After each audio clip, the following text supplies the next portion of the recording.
officially live. All right, you ready to do this? Sure. Okay. All right. Hello and welcome to episode number 67 of Girlstreamers. Girlstreamers is a podcast bringing you the girl streamers that you know and love. Girlstreamers is a community that supports and promotes girls that stream. We are a bi-weekly podcast and we'll be introducing you to some amazing girl gamers and allow you, the viewer, to get to know some of your favorite streamers. My name is Nymphadora, and I will be your host during this interview. And with me tonight is ZeldaAnn, even though you cannot see her for some reason. Sorry, Oh guys. no! I'm here. Trust me, I'm here. If there is time at the end, we will take questions from the audience in the live Twitch channel. Just type !podcast and you can enter your questions. This is a live podcast, but we will also be available for download on all of your favorite platforms. That's right, we are now on Spotify. Hi! Woo! What's up, ZeldaAnn? How are you? I'm doing great. How about you? I am fantastic. Fantastic. Well, that is great. So how's your week been? What's anything special that you've done over here? Well, it's been pretty busy. I've been kind of just, streaming. I've been actually creating some art that I've been doing recently. I actually been starting to create like the medallions from Ocarina of Time and from Perlers, which is kind of nifty. Oh yes, which I'm very excited for. That is super cool. Oh yes, like as you can, I don't know if they can see. Can they see me? Can you see They me? can see Awesome. part of the background. Yes. Well, I have got the spiritual stones up there. I'm starting on the medallions, so I can get those up there too, because I love creating art. If you guys haven't noticed. I absolutely love all of your stuff on your wall, and I like perler arts. It's very fun. I love the people who make like the 8-bit bows essentially, and you can like, oh yeah, so those look so cool. I think I should probably create one of those. That'd be cool. You should, and I recommend you making a headband for those of us who don't have hair. That way we can still wear it, because I have not seen one on a headband yet. Oh wow, that's actually a good idea. I'll have take to sponsor you. 10% of the commission. 10% of commission, okay. So yes, welcome to, I'm sorry, I am dying of thirst. I was playing GTA role-playing earlier today. So I was talking a lot. So my throat is parched. Just a little bit. Oh, I don't blame you. Like when you talk for like hours on end, your throat gets scratchy and you're like, ugh.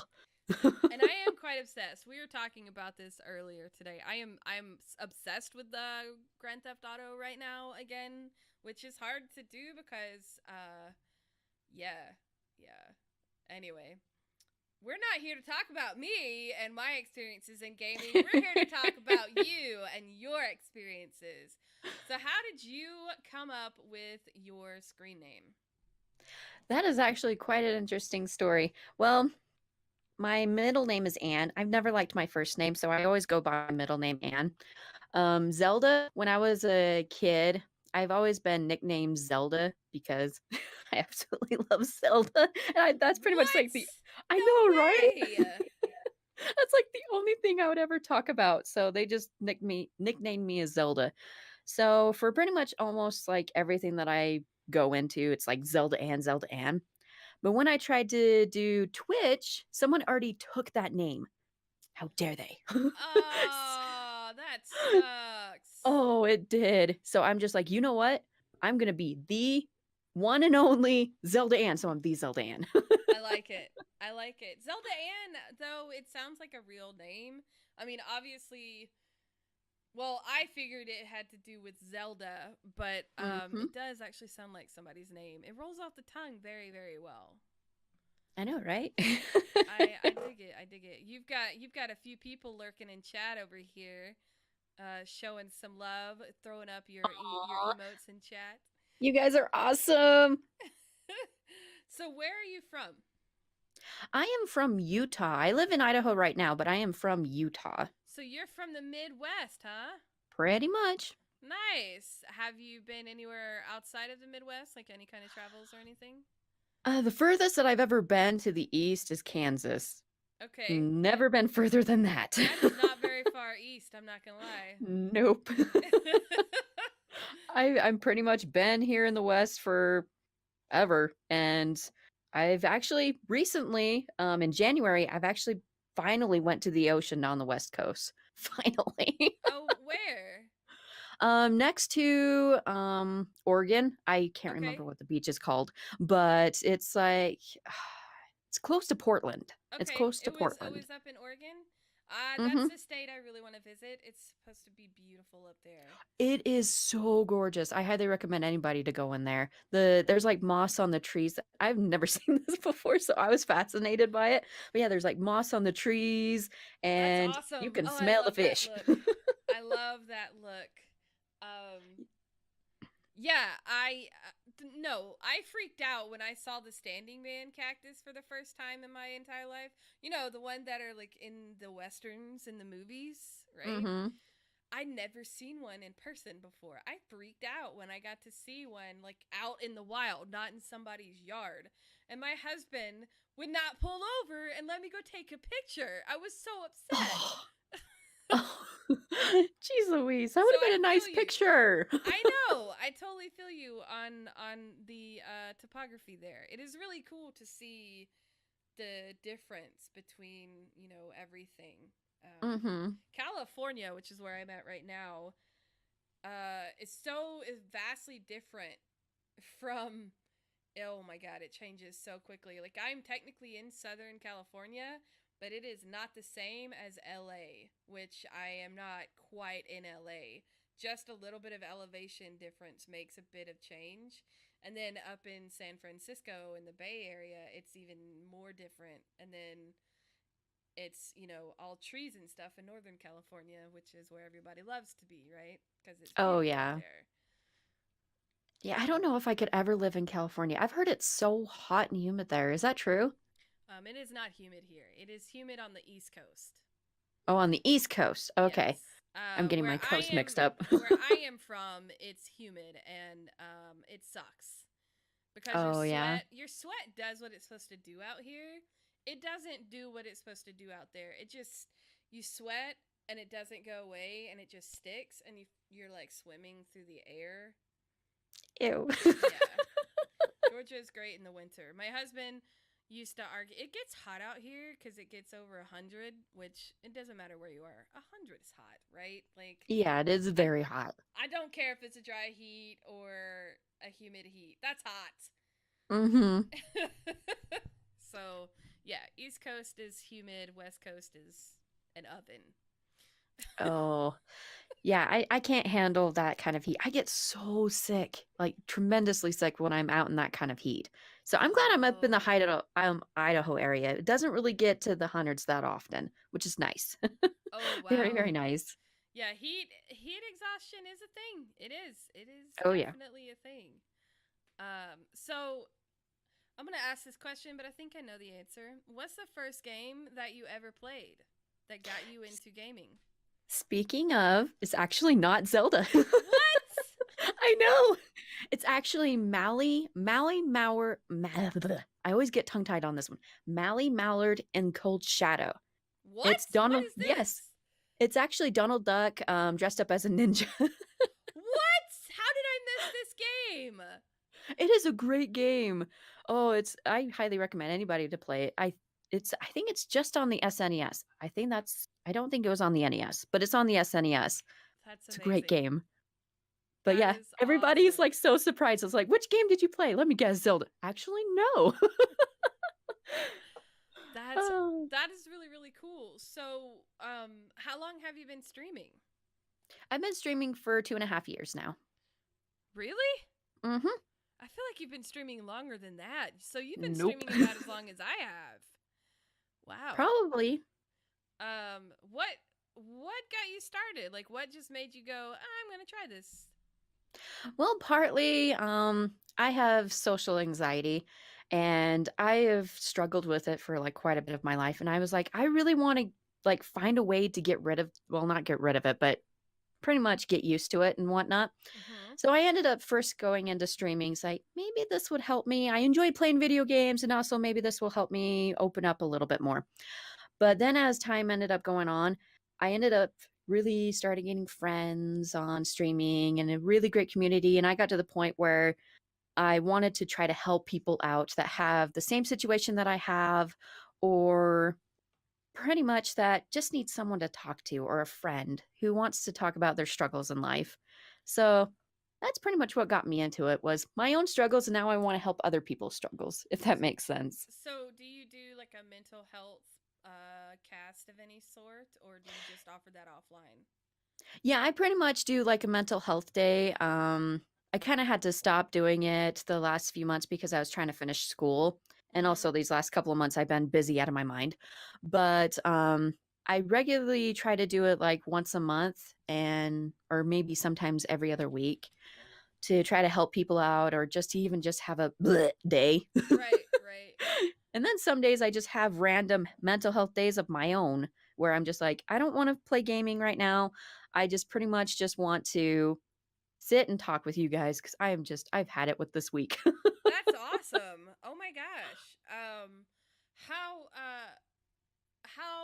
I don't want to say successful, but how did those turn out? Like when you decide to just say, I need a mental health day, come hang out with me. Like how does that it, turn out? it actually comes out pretty well, because there's quite a few people that are in like the same boat as me, Uh huh. that they're just like, you know what? I've had a really crappy week this week too. Let's talk about this. And so we kind of talk to each other and kind of figure out a way to lift each other up and try to help each other's problems. I like And it. oh, it's amazing. It's amazing. The community that's there for, it's pretty much, they've been there for me for quite some time, even helping me out during my struggles in some video games. That's awesome. But oh, it's amazing to have those just bleh days. So you've been streaming, you said, for 2.5 years. Hmm. Did you start out playing Zelda games? Pretty much. I started out, I think it was actually, I first started out with just dinky kind of indie games, Mm-hmm. because I didn't have a capture card or anything like that. So I ended up playing, I can't remember. I think it was like a card game. It was just something very dinky. And then I started to go into Nintendo games. Very nice, very nice. Do you just do retro, or do you do newer stuff? I do mostly retro, like Ocarina of Time. Like recently, I've been doing a bunch of randomizers on Ocarina of Time. But when a popular game ends up coming out, like Kingdom Hearts 3, Mm-hmm. I will play it, Yeah, especially if I really, really, really love that game. yeah. I've been So, watching those. That is one of those games I love watching people play. So it's been a lot of fun. It's been very enjoyable for me because I enjoy watching. I grew up watching my little brother play the games. I played them. I never like beat them or anything like that, but I always had fun watching him. I don't know why, but those have been really really fun. It's a great game. It's a really really well done. They did a very very good job with Kingdom Hearts 3. oh, I think they did a fantastic job. Like, holy crap, it's bringing back to the good old days when I played Kingdom Hearts 1. Yeah, yeah. Well, I mean, I don't play it. I haven't even played it, but watching it, I was like, hey, I remember doing that stuff. So it's like they updated it, but they also kept that, somehow was able to keep the Kingdom Hearts feel, even though it's been 10 years in the making for Oh, Kingdom yeah, Hearts that 3. was quite some time. It Yeah, the was, only thing I would probably say I have criticism towards Kingdom Hearts 3 is I felt like some of the worlds were a little bit too short. That they oh, just were like missing something. yeah. Okay. But other than that, it's a really amazing, great game. Actually, they're coming out with the DLC, which I'm super excited for. Like, I'm really wanting that. Oh, I didn't realize they were already coming out with DLC. Nice. Hmm. I Very, can't very remember nice. what's on it, but they are creating a DLC for it. That's cool. So, moving on to some of my questions I have here. What is the most embarrassing thing that has ever happened to you on stream? I'm sorry, I'm doing like two or three things at once over here, so I can. Oh, no worries. I And I was apologize. waiting for this question. Yeah, you mentioned that you had a really, really good story for that, so I'm very intrigued on this story. Okay, so I'm a person I'm a person that doesn't swear. Like when I just don't swear. I just don't. But I was playing Conker's Bad Fur Day. And there was this part in the game that was frustrating me so hard. I think it was when I was on have you ever played the game Conkers? I have not. Eh, it's kind of an adult game. It has swear words, it has sexual innuendos, and yeah. Sounds like an But adult game, yeah. yeah, it definitely does. But yeah, there's this one where I'm on it's a board going through the lava, and I have to be quick, and I'm not a very quick person when it comes to video games. But I kept missing this one turn, and I was getting so frustrated that I ended up just yelling out the S word, like pretty hardcore. And everybody was like, wait, did Anne just swear? And I'm like, shoot, I'm gonna go over here now. That's I so was like cute. bright red and everything. That's so cute and innocent. I love you. That is so awesome. Oh my god, that's so awesome. Whereas I'm over here having to hold myself back from saying the F word every 2 minutes. Wow, I feel shamed right now. I feel so much shame in myself right now. I'm judging myself. That is just so cute. You're just so pure. I love it. You are so pure. Pure. That's a word. Yeah, I throw out some pretty nasty jokes though.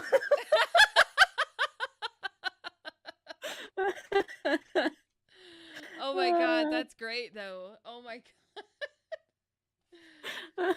I think the first time I don't I was in the pre-show we were kind of talking about how girl streamers we used to like try to hold back when we were doing the stream team. Mm-hmm. And so when I do official girl streamer stuff, I do try to hold back. So when I would curse, I'd always do the whole, oh, sorry, oh crap, no, oh no, and then I just like fumble over these curse words. So I totally feel you, actually. I kind of somewhat can understand how you feel. It can be really hard when you're like really into a game and it's making you rage and it's so bad. There are reasons why I don't stream Overwatch anymore. Oh, is it your rage game? Oh, I am salty. Cuphead is a game that I have moved over to YouTube. Oh, so that Cuphead. I can, just spend 3 days on the same boss and curse out the boss and not be on stream. Oh my gosh. Cuphead, I hate Cuphead. Everybody in my stream knows I hate Cuphead. I rage so hard. I can't even get past one dumb boss. It is so bad. And you know what? So I put one boss on simple because it's driving me insane, right? It's like, all right, screw this. I'm not going to do it on regular. I put it on simple. You don't collect the soul contract unless you put it on regular.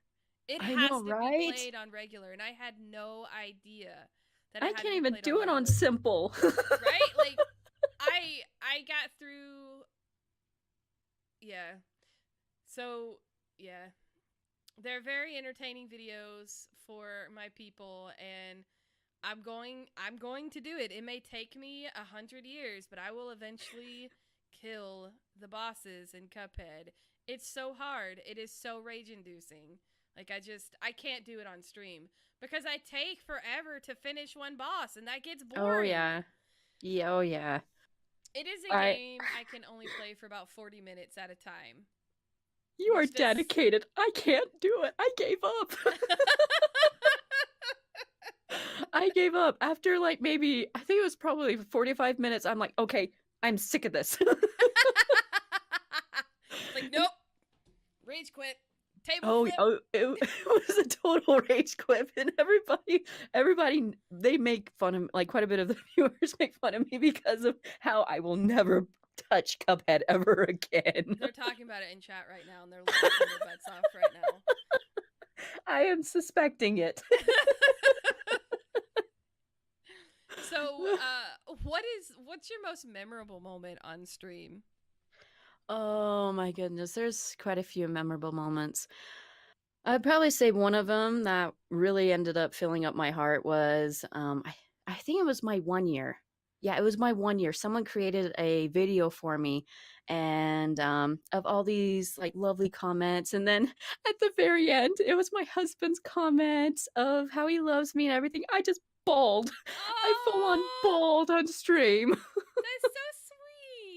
Oh, it really was. And then my hubby ended up coming over and giving me a hug, and I'm just like, stop, I'm bawling. And it was an ugly cry. Oh, it was a full-on ugly cry. That is so sweet. Oh, That's it was awesome. so sweet. I loved it. That is so awesome. I am curious. So your favorite game is Zelda, right? Mm-hmm. So what is it that attracts you about that game? What is it about Zelda that just keeps you coming back? And I would assume it's the whole franchise. I'm sure there's a favorite in the franchise, but okay. So what keeps you coming back to the Zelda franchise? Well, there's like quite a bit of things that Zelda has just is amazing to me. I love the stories that come from Zelda. I love the soundtracks. They do an amazing soundtrack. They really do. I'll give you. Oh, yes. The soundtracks are so good for the Zelda games. Oh, yes. I actually use the soundtrack for meditating. Nice. Do.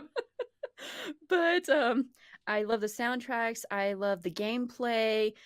And also the biggest thing I'd probably say with Zelda is when I was younger, I did not have a very good childhood. I really didn't. And the thing that ended up making me happy and be able to pretty much keep going day by day was going downstairs, grabbing a controller, and going on an adventure in Zelda. Like, that's the biggest thing that just makes me go back to Zelda because of the awesome, amazing memories of it. Mm-hmm. Like, when my brother was having a bad day, I would go and play with him, playing Zelda and help him through the game. It's like my childhood. Yeah, no, Zelda is my childhood. That totally makes sense.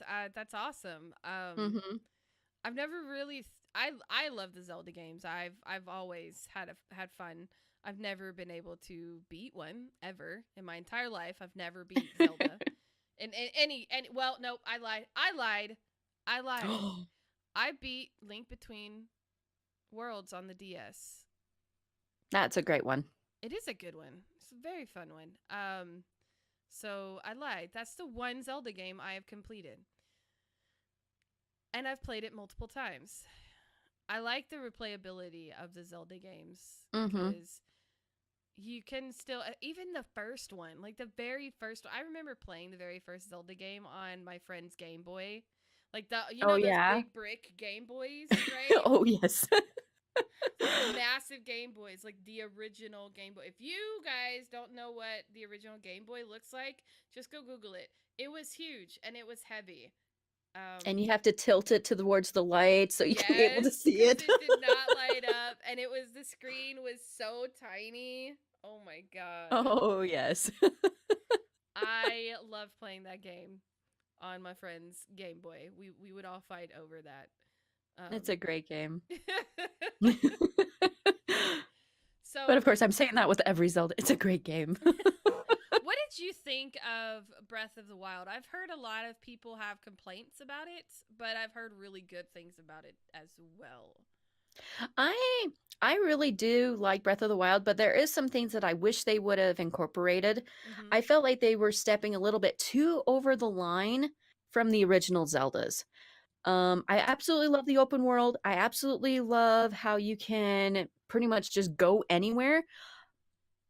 But I feel like the story was too small because Zelda has an amazing, great story, and they kind of fell short on that. There was no dungeons. There was absolutely no What? dungeon. Really? Yes, all you have is those beasts that you go into, and you can get them done within probably like a half an hour. Where within dungeons, it takes you an hour and a half to go through. Well, that was the whole thing of Zelda was going into Oh, the yes. dungeons. So that is very weird that they didn't have dungeons. Yeah, they do not have dungeons, and that's one of the huge complaints that I've heard, and I personally have as well. And I felt like the soundtrack could have been a little bit it's still an amazing soundtrack, but there's like blank spots within the map that there's just nothing. It's just Oh. empty. Oh, So it's just like, interesting. I want to hear something. I want to hear something. Give me something. Very interesting.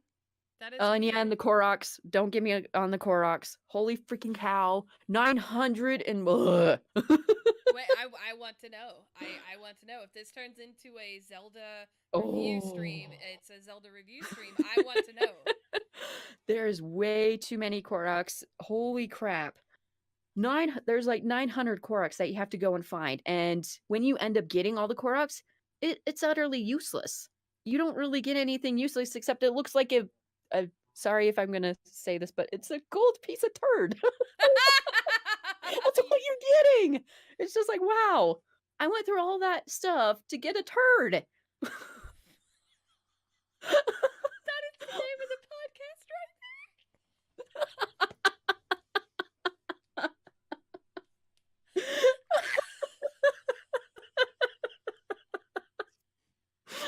Oh, that was cute. That was so cute. Oh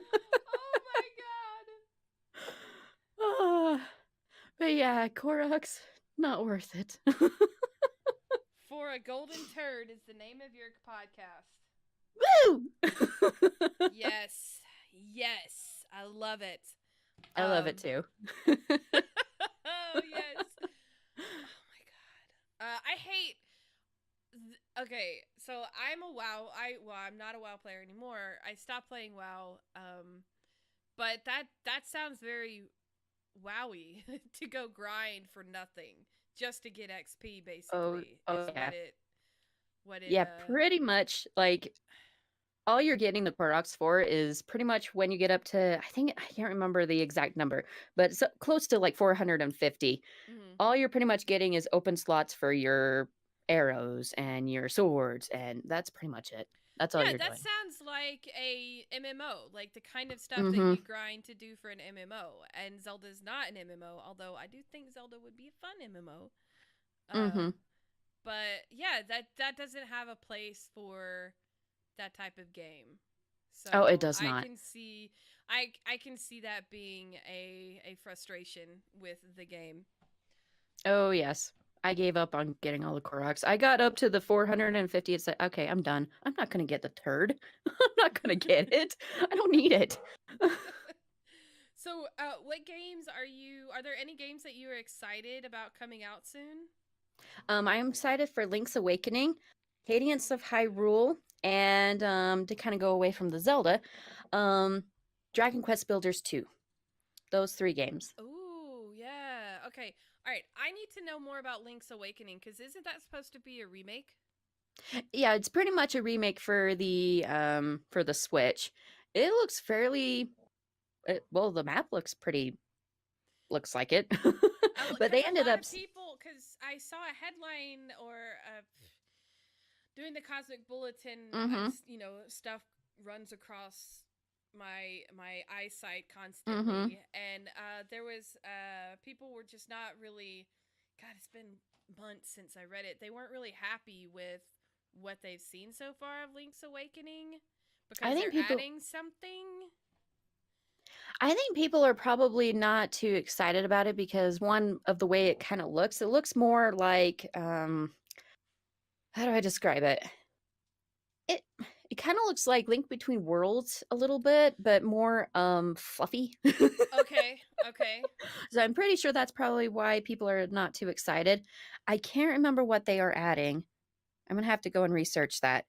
But I wouldn't be surprised if people are upset with people are adding stuff to Link's Awakening because they want the original. They want Right. the original game, not any Right. more fluffy stuff. We don't need that. We want the original. Right. And you just had we just had Fluffy with um just brain fart. Breath of the Wild. Breath of the Wild. Thank you. Like we were just talking about this game. Why can't I think of the title of it? Like I see it, I visualize it. Why? Anyway. Oh, don't worry. I have that all the time. I'm the queen of brain farts. Brain farts. That could also be the podcast. Man, I'm getting lots of podcast titles here. So what is there a game? Are any of these games that you would want a remastering of? There's actually a few that I would actually love to have rebooted or remastered. Skyward Sword. I really would love to have that game back. I would love to have it on the Switch to see if it can be incorporated into it, because all you can do to play it is on the Wii. Yeah. I kind of want something other than the Wii. And also another game, Thousand Year Door. You can only play that on the GameCube. I want it somewhere else. What is that game? It's Paper Mario Thousand Year Door. Have you ever heard of it? Oh, I did not play anything from the GameCube, so any game that exists from the GameCube, I have no idea. Like, I didn't realize Animal Crossing came out on the GameCube because I started playing it on the Wii. I went from N64 to PlayStation and then Wii. And kept the PlayStation. So I skipped the GameCube thing. Oh, yeah. Well, that's one game I would absolutely love because that's my all-time favorite Mario game is Thousand Year Door. I highly recommend anybody to play it because personally, I think that's the best Mario game. But yeah, I wish it would get pretty much quite a bit of like the GameCube and N64. Well, a few of the N64 games, but quite a bit of the GameCube games. I would love to have it incorporated into the Switch. Oh, I think that want would be all the N64 games. Like I love the N64. N64 is amazing. Oh yeah, that one's pretty much my jam too. But there's just like nothing for GameCube games. Yeah, that's actually a valid point. There aren't a lot of GameCube games that have been remastered. I mean, aside from Animal Crossing, I mean, it's just kind of extended, right? It hasn't really, they haven't done a rebooting of, well, I don't know. Is the Wii version like the like the GameCube version?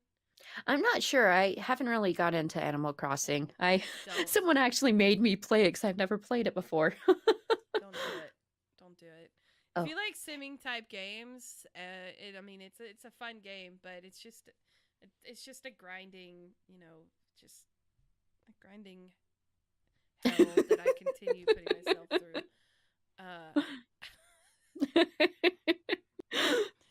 So, what game would you like to play again as if it were the first time? We're gamers. We all have one of those. Zelda. All of them? Just all of them. All of them.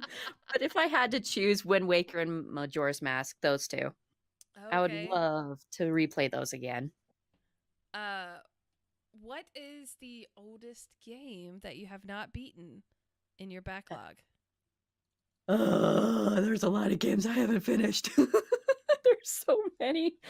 I'd probably say, actually, I think it's either, this is the problem with me. I always forget when I finish a game and when I don't. It's terrible. I'm forgetful. So I'm thinking it's Zelda I think it's either Minish Cap or Zelda. One of those two that I haven't finished. I can't remember which one. I know it's those two, but I can't remember. I think I've said this. I think I've said this to a couple of people, but I have not completed. And I'm saying this to you because you are the Nintendo person. Original Mario. I have never the original Mario? completed original Mario ever. Oh. Ever. I've never. Shame. I'm just kidding. I, to this day, I don't think I could. Like, I just never, for some reason, I could never, I don't know what it is, but Mario just eludes me. And you know what? Maybe someday. Maybe someday. Well, I can understand. Everybody has their own preference. I I can love definitely understand. Mario. Like I played the crap out of that. And I don't know why I could never beat it. I've seen it beaten. I've had cousins beat it. And I've watched them. I'm like, wait, there's an end to this game? What? Wait, you can beat Super Mario Brothers? What? It's news to me. I learned this as an adult that you could beat Super Mario Brothers. Yep. Well, there's actually, if you really want to get into Mario, I highly recommend Paper Mario.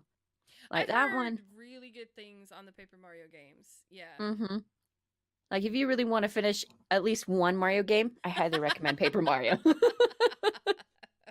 I finished Mario Kart in first place. Does that count?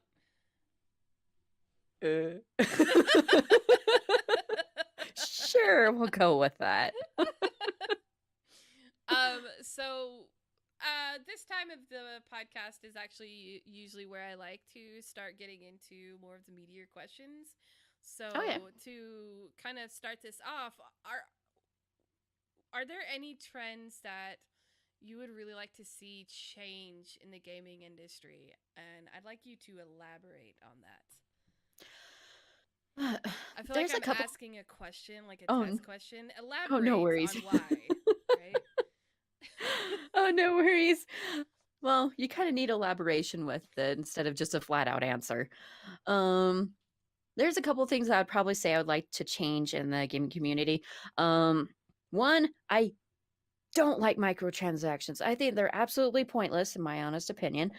Yeah, they may have more money for the companies or whatever, but I really think they're just obnoxious and they give us just crap stuff, in my honest opinion. Another thing that I feel that they definitely need to change is I feel games nowadays are so focused on making things look pretty or making things look just pretty much making things look pretty that they're pretty much missing out on the other essential things like story. Like for instance with Breath of the Wild, I felt like the story could have been better. Mm-hmm. They were so focused on making it look beautiful and big and open that the story was kind of like just hanging there. Yeah. So Yeah. I just felt like they need more stories nowadays. Are there any games that have come out that have impressed you story wise as well as visual? Oh no. Oh no. What happened? Hold up. We've got technical difficulties. We'll be right back.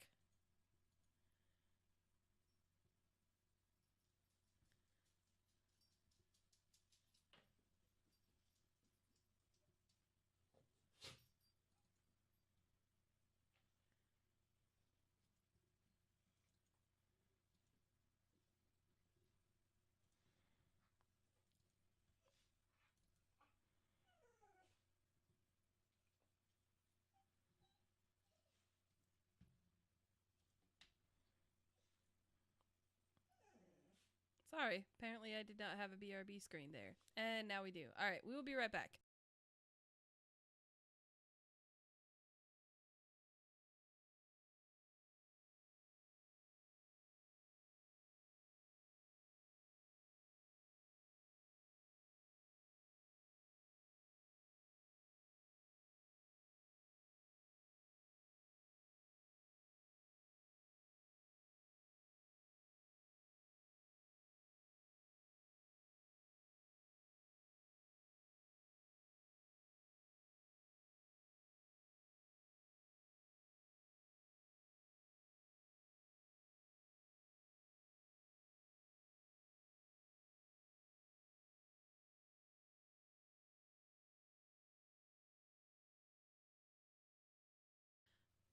Okay. All right. I think we're back. I think we're back. Yeah, something ended up happening. I'm not sure. My dogs are in here and have started whining at me, so Ooh, doggies. they may have like knocked something. Dude, you still have an hour and a half before it's time for dinner. You can get the heck out. Doggies are awesome. They can be annoying though, but I love them. He starts whining for food like an hour and a half before it's time to for his dinner. I Ah. don't know why. So we were discussing the story, and I was asking. So what I was asking was, are there any games that have impressed you that have come out that you've seen with story and visualization? Okay. Yeah, I didn't get that question. I kept on going on and on and on, and then I saw you go like just freeze, and I'm like, oh, wait, is she like frustrated at me or something? Nope. Yeah, because you froze. So I was like, all right, I guess this is a good time to ask a question. And then you never responded. I was like, oh, okay. Oh boy. So games that have definitely impressed me. I'd probably say Kingdom Hearts 3. That definitely impressed me. Like, yeah, they definitely bumped up the visualizations like crazy. And I felt the story was so emotional. I ended up crying. Like they ended up touching the emotions like quite a bit throughout this I've heard that from a lot oh of yeah. people. Oh yes, like throughout every single world, they ended up touching like each emotion and just ripping out your heart and then making you cry into a corner. Oh, nice. Very nice. Dang, now you make me. I really want to go buy that game, but I can't right now because I'm still going through Red Dead Redemption. Well, I highly recommend when you do, like, have a little box of tissues. If you're an emotional person like me, get a box of tissues. Do not play that on stream. Note to self. Okay. So, and the reason I asked that is because I think that I've been playing Red Dead Redemption 2, which is one of my favorite franchises that exist. Mm-hmm. Oh my god, the story is so immersive. It is Oh, really? amazing. And the visualizations, oh, so worth the wait and so worth the delay. Rockstar definitely, excuse me, did a good job. I've been playing this game since it came out. Granted, I've deliberately made myself not play the game quickly. Mm-hmm. So it came out in October, and I'm not finished with the game yet, with the story, with the main storyline yet. Oh, really? It's supposed to be a 60-hour game to begin with, the storyline. Yeah, and I only play it once a week, and I don't touch it except that one day a week to Oh. on purpose. And it's yeah, I have to say, and it connects very well with the first game, which is this is actually a prequel to the first game, but they do a really good job. So if you like westerns and you like story driven games, I don't know if you like those kind of action adventure games that are a bit more mature, because it is more mature. Oh, yeah.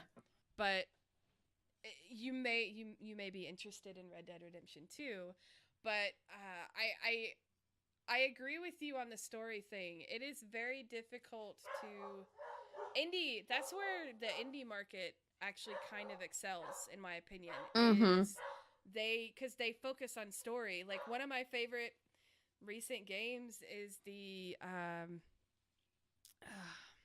it's a tiny build game, and it's an 8-bit game, and he goes around and murders everybody like in Oh, wow. parties. And it's oh crap, what is the name of this game? I cannot think of it. Party Hard.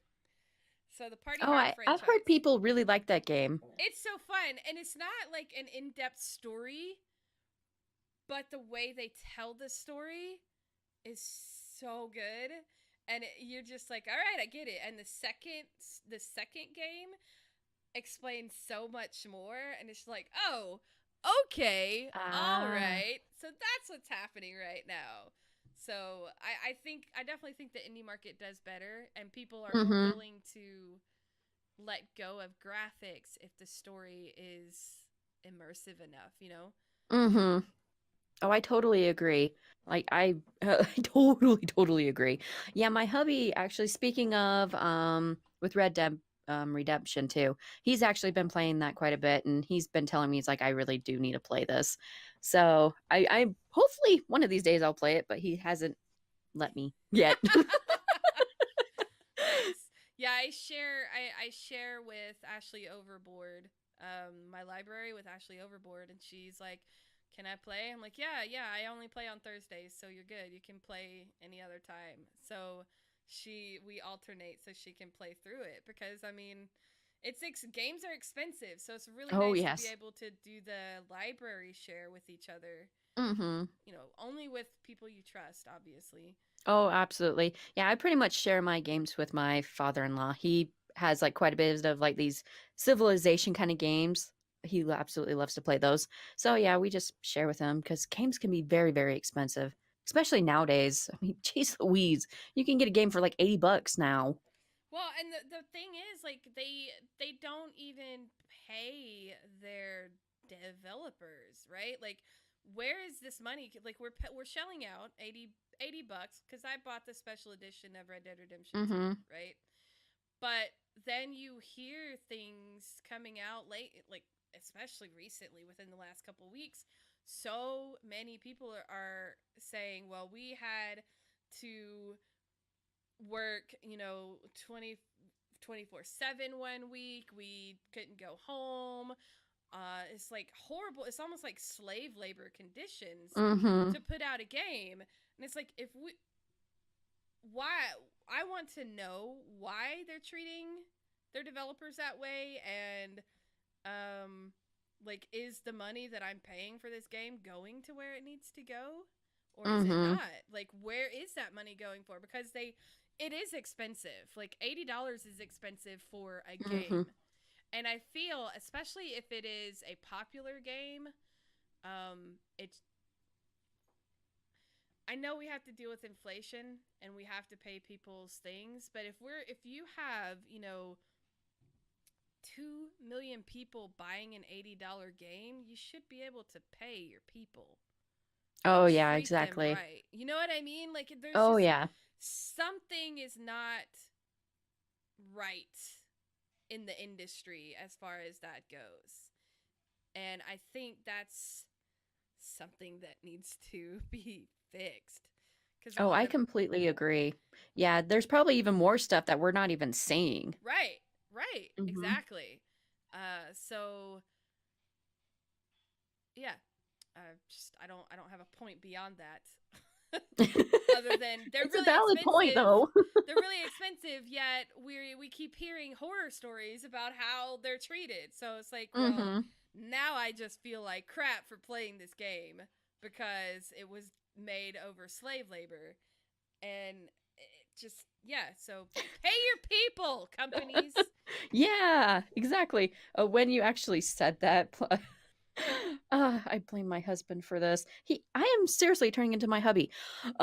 So It I'm happens. just imagining me like playing a video game, like just playing along, and then suddenly that thought ends up popping in my brain, and then I'm like, and then eating some ice cream, and then just oh my god, playing a video game. Some child in a sweatshop in Taiwan made this video game. So good. You did a good job. It does. It feels horrible. Like, I hate walking in, like, you know what? We, have financially, things have been rough, but in order to save money, we've had to go to certain stores that I don't really approve of because I know that they get their stuff from not so great places, and I hate it. But it's like, Mm-hmm. I'm broke. I don't have a choice, and it's horrible. Anyway, Oh, I can understand the feeling. so yeah, I don't like having to feel that. I don't like feeling that way in my entertainment. don't Feeling like crap. don't make me feel like crap while I play your game.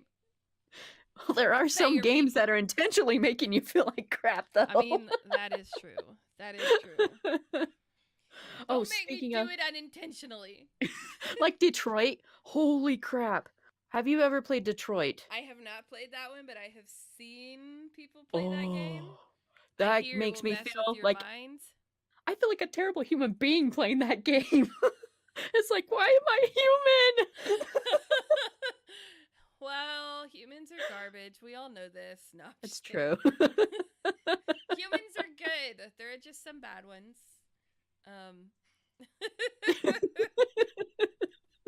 We're getting way off topic here. What Sorry, were I we have a talking tendency about? of doing that. It's okay. It's okay. I do too. So this is bad. This may not be good for the Cosmic Bulletin. No, I'm just kidding. For, Zelda is auditioning for our news show for Girlstreamers as well, so you might be seeing more of her face soon. Hopefully. That'd be awesome. So moving on, what is the importance of? Oh wait, no, I'm sorry. I actually want to go back. Microtransactions. Okay, I actually want to dive into that a little bit because you just flat out don't like microtransactions. Okay, what about the loot box system? You don't like that either, like skins and stuff like that? Nope.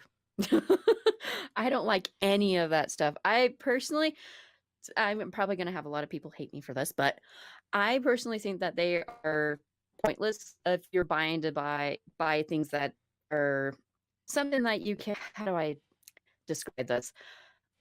Pretty much like if you're buying to make your skin look purple, Yeah. I just feel like that's just a big waste of money, in my personal opinion. Oh, it Like is. It totally is. Mm-hmm. But I mean, if somebody wants to spend that money to look purple, why not? Well, I can definitely see that, but just for me personally, I just think I guess I'm just like an old grandma. Like that's a waste of money.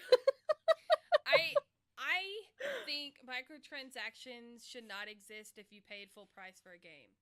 If it's a I totally agree. If it's a free to play game, fine. Okay, that's how you make your money. But I don't agree with microtransactions to be a better player at that game. And I don't like that Overwatch, for example, and I have wasted a lot of money in Overwatch for those loot boxes.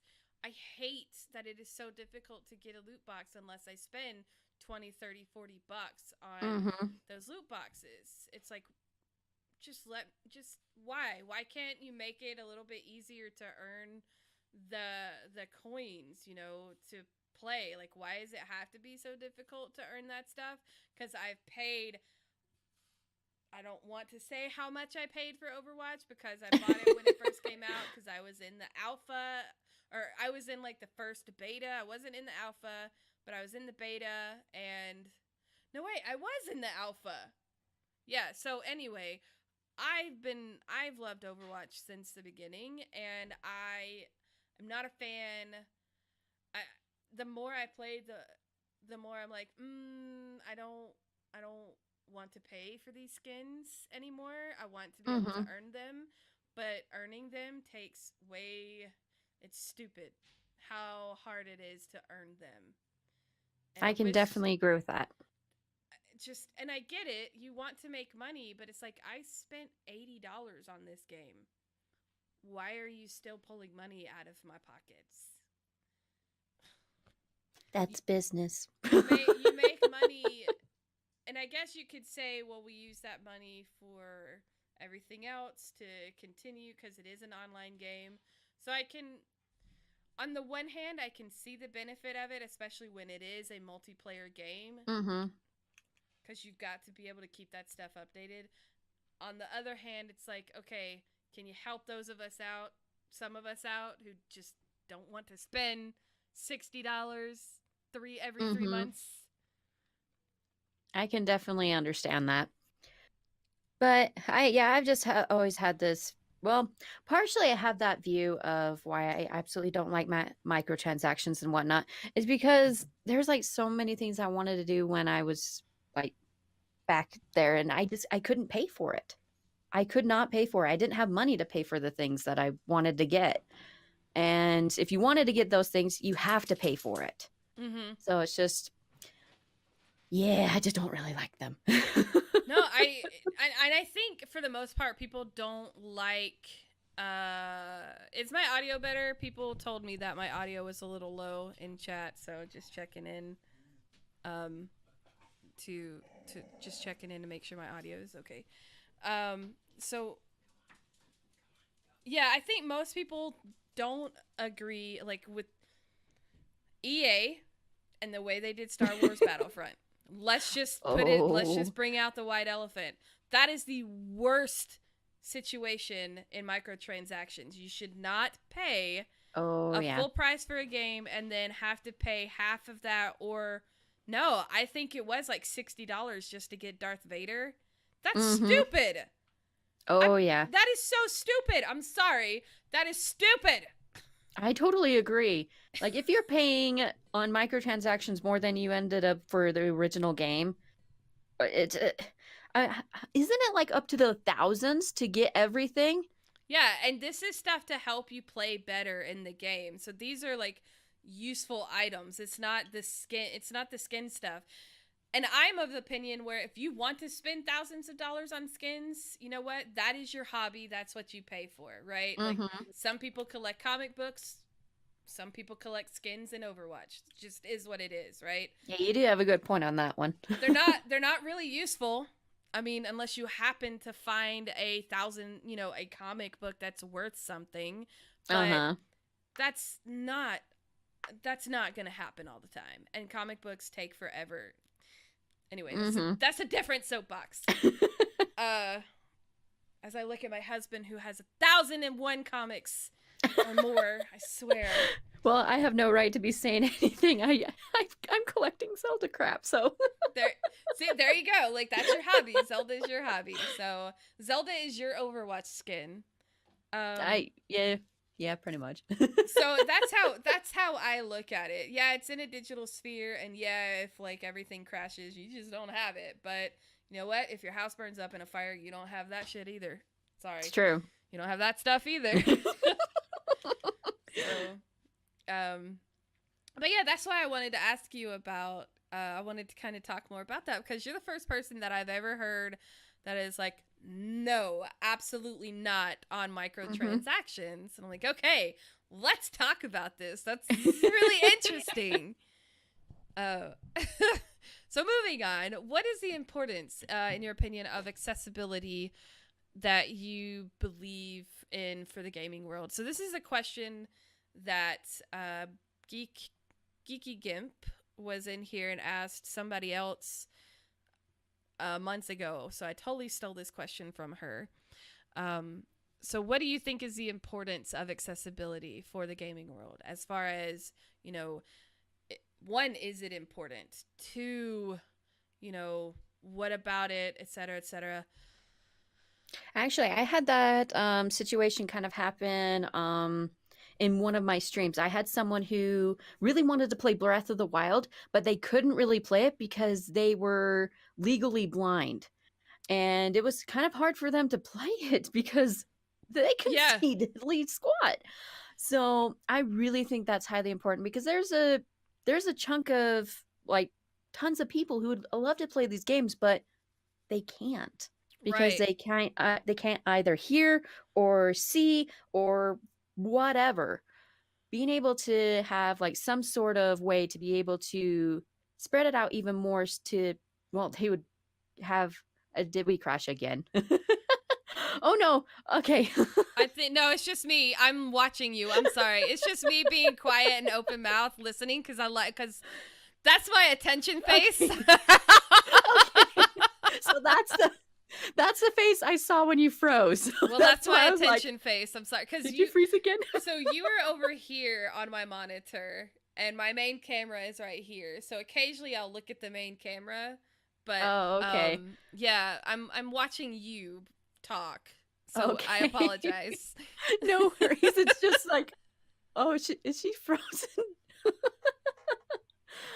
But yeah. That's pretty much my spill. I really think it's highly important because there's like tons of people that they're not reaching out that I think they would enjoy to play video games, but they can't. Right. Like there's no way for them to play it. But being able to spread it out to them, well, one, they would make more money being able to spread out to them, but also it'd be able to have a chance for other people to be able to play. I think it'd be highly important. Didn't Skyrim actually go to Amazon Echo and you can like audibly play through Skyrim on Amazon I Echo? I think so. I think they actually did. I've never personally played it, but I've heard that there is one where you So can like it was a Super Bowl commercial a couple years ago, and we all laughed and joked about it. And we're like, ha ha ha, that's crazy. Ha ha ha.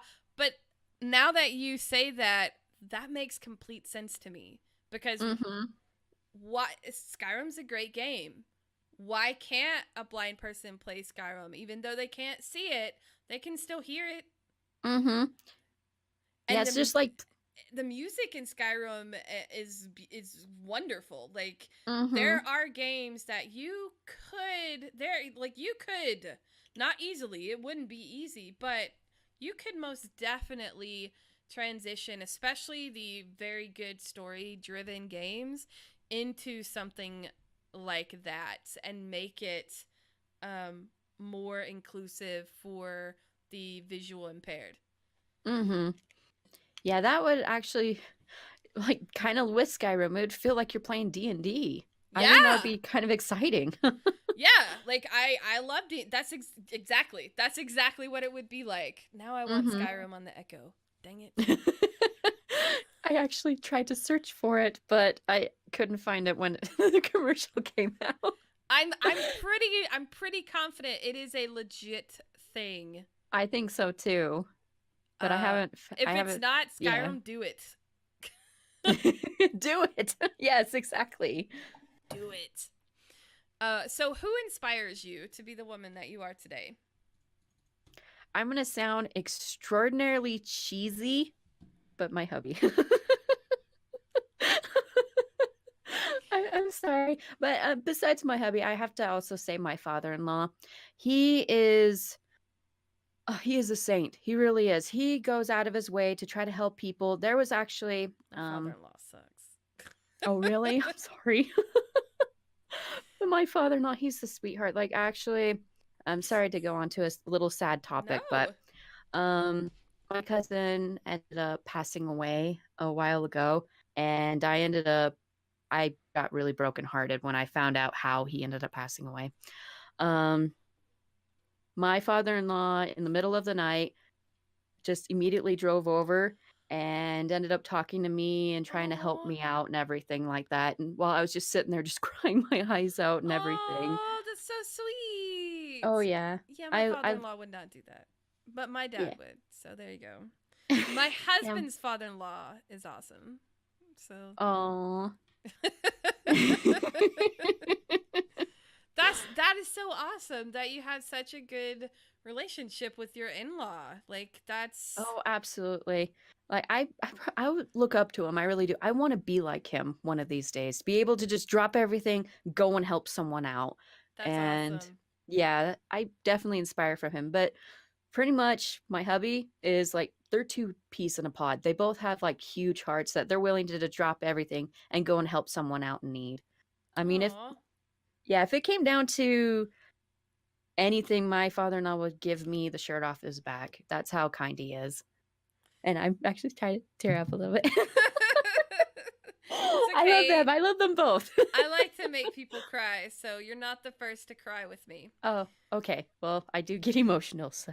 I do too. So, yeah, my husband's mom is awesome, but her husband's not so great. But it's not my Oh, husband's dad, so we're good. oh. Yeah, it sucks having people who are, yeah.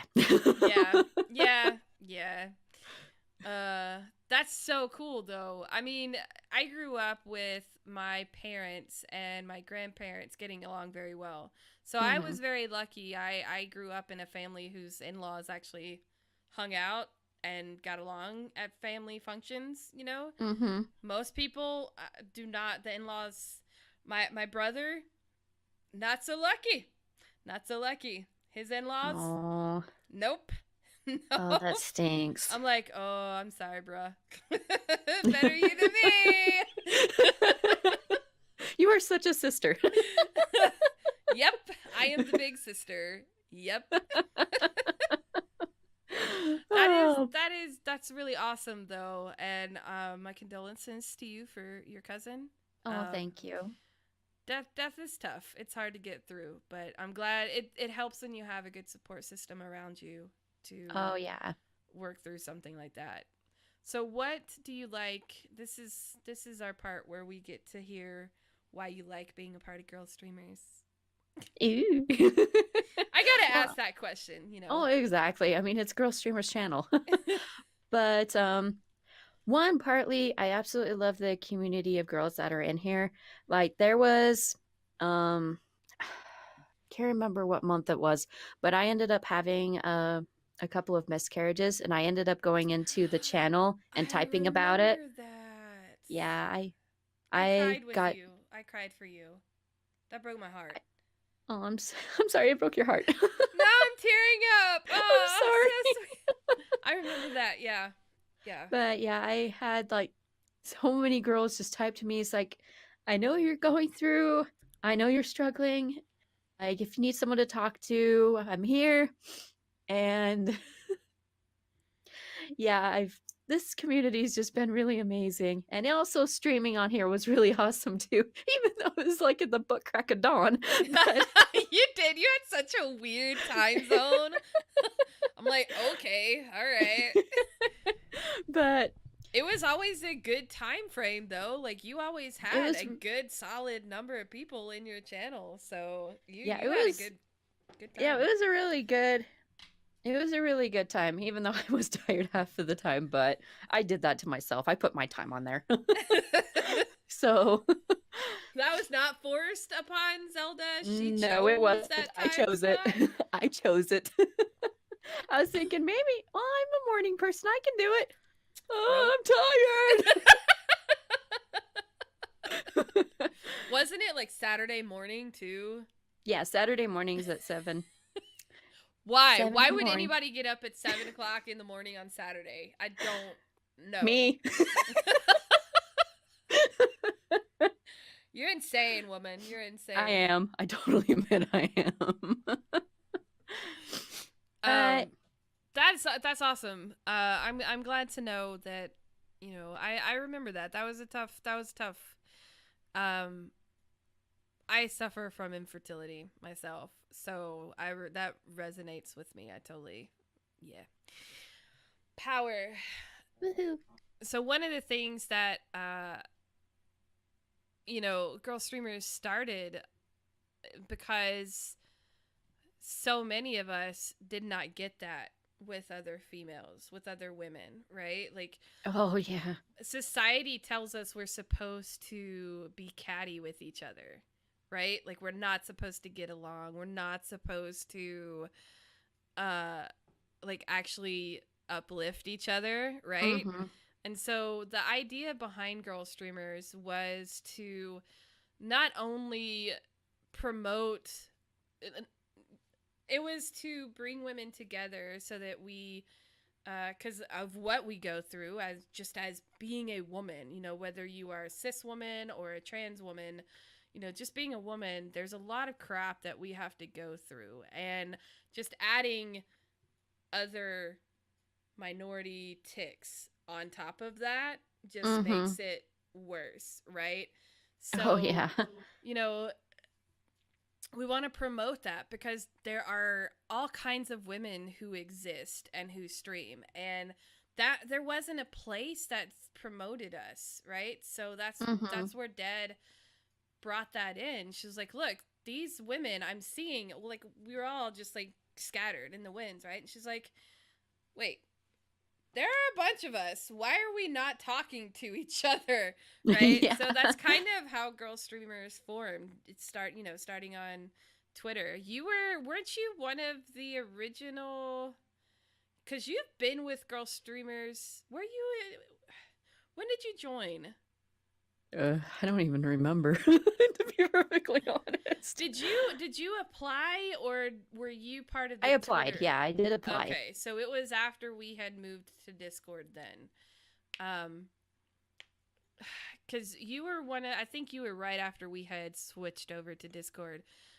Because we had like 10 different Twitter chats at one point, Twitter DMs at one point going. And that's when we finally got Discord, because it's like, yeah, we can't keep up with this. This is insane. Like, it was like daily chat, just consistently ticking. Oh, And yeah. it was awful. It was horrendous. Oh, I bet. It was so bad. So Discord, which we are a partnered Discord stream, and if you want to be a part of Girlstreamers, all you have to do is just hit that join us button. Just, that's all you got to do. Just come hang out. And if you are not a woman streamer, but you want to still talk to us, just hit that sub button on Twitch and you can come hang out. Got to do that little Yeah, plug. definitely. This is a great community. It really is. Definitely join. And I like that we have so many people outside of girl streamers who may not be girls, but they still are, like, we support them, they support us, because it's nice. It feels like a home, right? Like, you feel yeah, it does. and you don't feel like you're in competition. It is, which is really, really nice, I think. And we try to cultivate that kind of feeling, right? Oh, yeah. Like, I've been to other different kinds of stream teams and whatnot. There's like kind of what you said, competition. There's like so much competition, and it makes you feel like you're worthless and everything. But girl streamers, you just go in there and say, hi, well, hello, welcome, and everything like that. I mean, I'm in a lot of communities as well outside of girl streamers, and you do get what you put into a community, right? Like, whatever you put into that community, you're going to get something out. But some communities do a better job at making people want to. Like, I wish that I used to have people lined up for the podcast for like 6 months out. And now, not so much. And I'm like, okay, all right, what do I need to do to get y'all interested in the podcast again? So yeah, we're trying to, if you guys have suggestions, please let me know, because I like talking to y'all, but y'all don't seem to be too interested in talking to me anymore, so yeah. Anyway, all right, I'm rambling. We're here to talk about you, not me. Well, I like to hear you ramble, though. What keeps you passionate about gaming and just the community in general? Because it can get toxic. Oh, pretty much. Well, partly being cheesy again, my hubby, getting the support from my hubby. He's definitely like made my passion like up there, and also like quite a bit of the community members that are, well, in girl streamers and in my own community, that just come in, constantly say hi, give me love. And also, I really have that, kind of like what I said at the beginning of this podcast, I have the passion of helping other people as well. I want to try to reach my hand out and give the support to people that don't have support. There's like tons of people out there that have absolutely no support at all, that have no one to talk to, that have no friends to talk to. And I want to be that kind of person where they can come in, oh, Anne, I am so sick of my day, give me love. I want to be that hand that I can say, it's okay, we can do this together. So that's like one of my biggest passions as well, that keeps me going through streaming and gaming and the community in general. Do you get burned out sometimes, especially when it comes to helping others? Oh yeah. That is a declaration that I have made numerous times on my stream. I'm not your therapist, and I have my own stuff to deal with. So I'm not the person to come to cry on my shoulder, because I don't have the mental capacity to be that shoulder, right? Like I am fully upfront with that, because there are people who are like you. There are so many people who are like you and are like, hey, you call me right now if you feel like you want to jump off a bridge. Like, I don't want you to. And I'm like, whoa, that's amazing. Like, I can call 911 for that person, but I'm not that person to talk them off the ledge, because I will go find someone to do that, because I don't have that charisma for that kind of situation, right? And Oh, I I don't don't want to blame you. ruin it. I don't want to make it worse Mm-hmm. Oh, because yeah. of my limit. I know my limitations, right? So I don't want to make it worse. And Mm-hmm.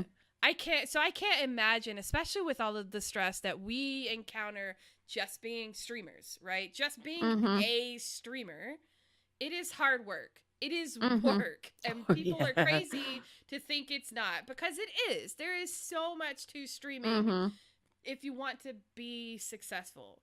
And then adding that, you know, adding wanting to also be basically a mental not crutch, but a mental beanbag for people to Mm-hmm. lean on, right? How do you find that balance without just burning yourself at both ends, burning the candle at both ends? How do you find that balance?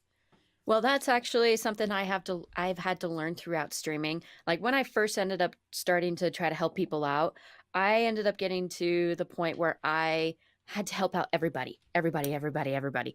And I Mm-hmm. had to learn that I can't help everyone. I am just one person. That is probably one of the toughest things that I have had to Mm-hmm. admit to myself, actually. Yeah.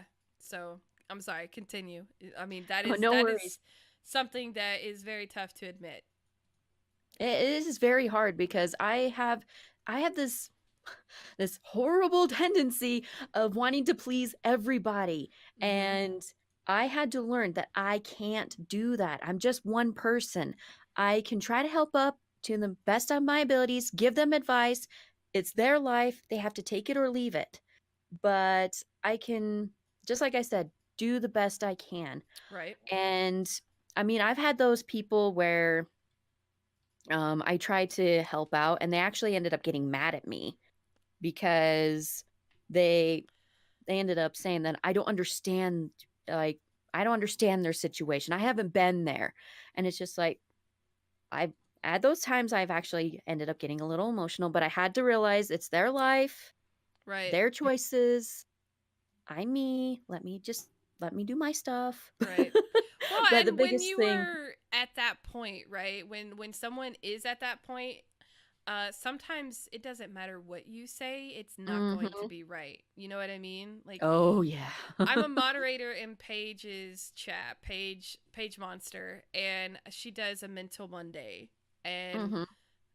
I struggle not kicking people out of chat because she has the patience of a saint with people.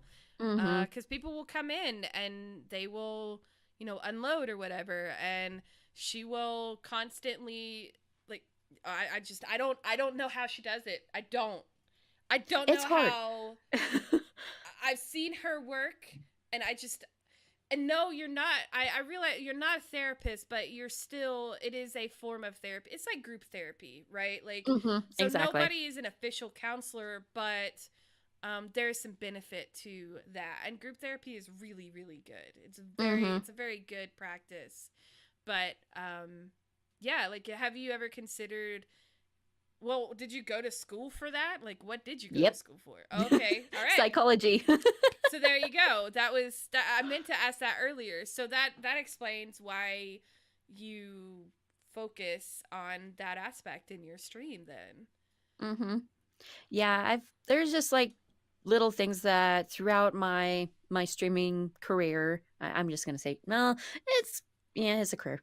It is. It's a career, But I've had to like even if it's part learn. time. It's a career. Oh yeah, oh yeah. But I just had to learn. Like that's the biggest thing. There's times where I flub up, but I just have to Nobody's keep perfect. reminding myself over and over and over again. It's their life.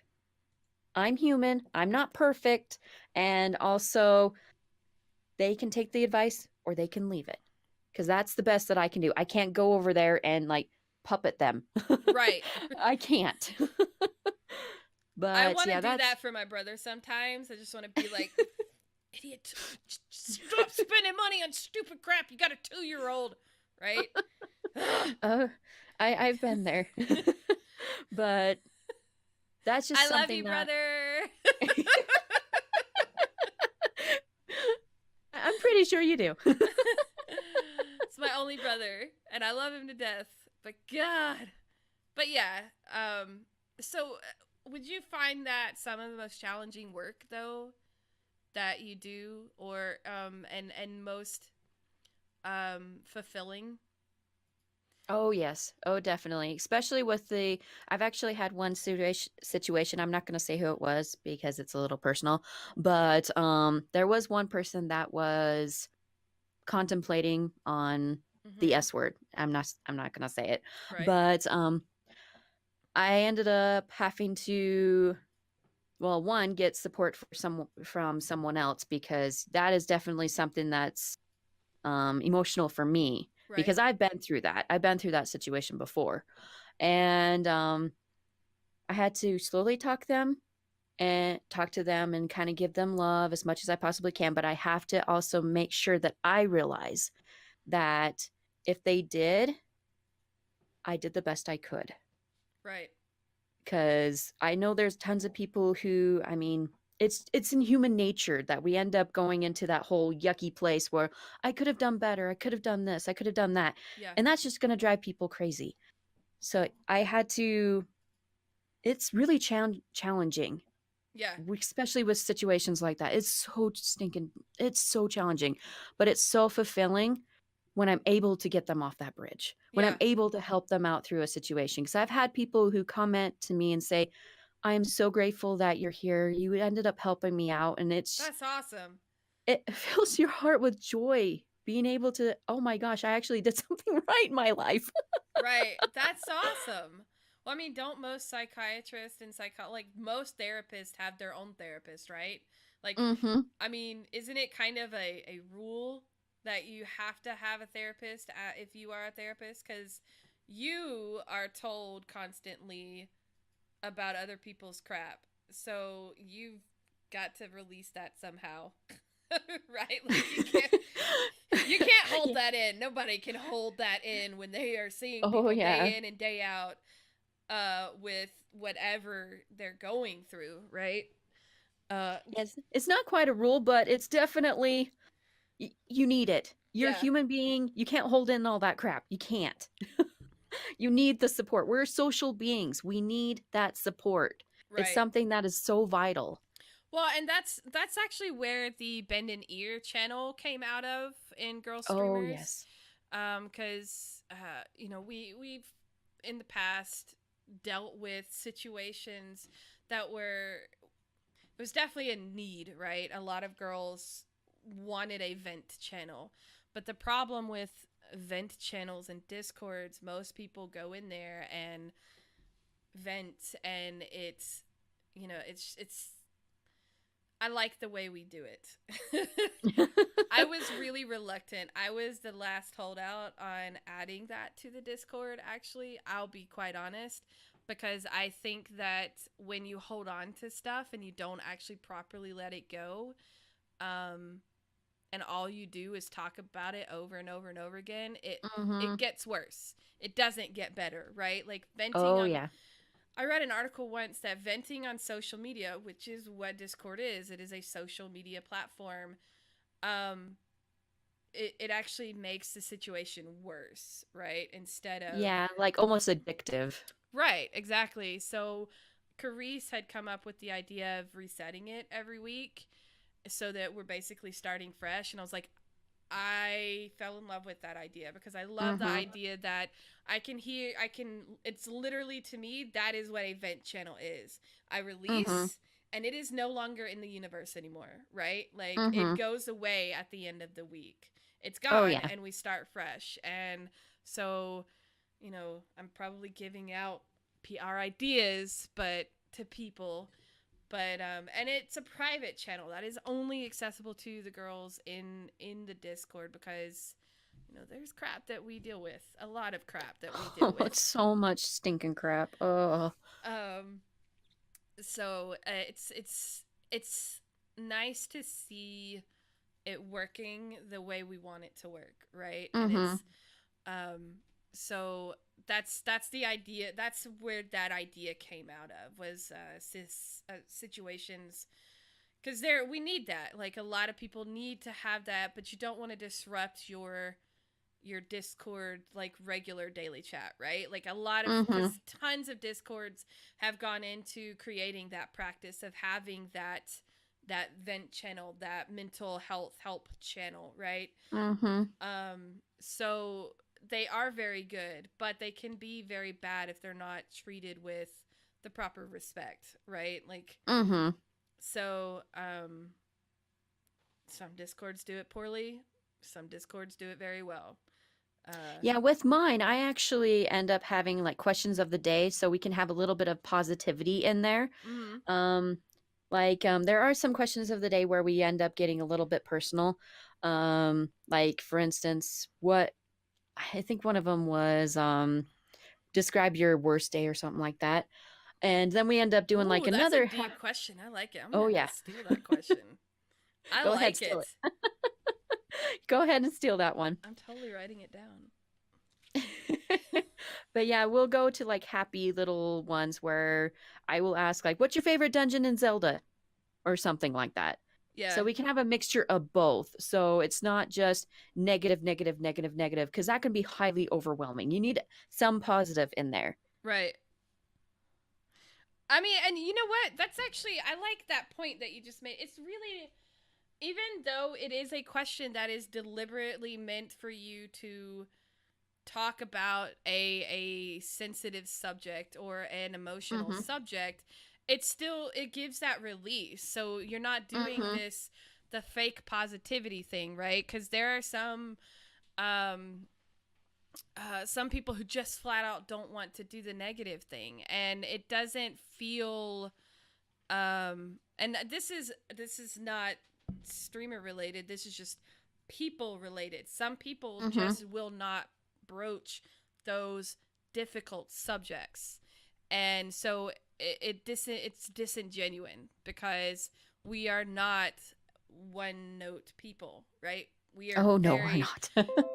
very, very complex. People are extremely complex, and so um I absolutely love the way In and Out describes the way your emotions are.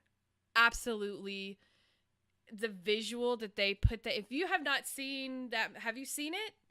I don't think I have now. Okay, so the that's the right name. That's the right movie, right?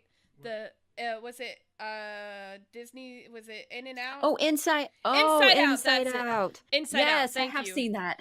In and Out. I think that's actually I was thinking of 80s Burger or Place.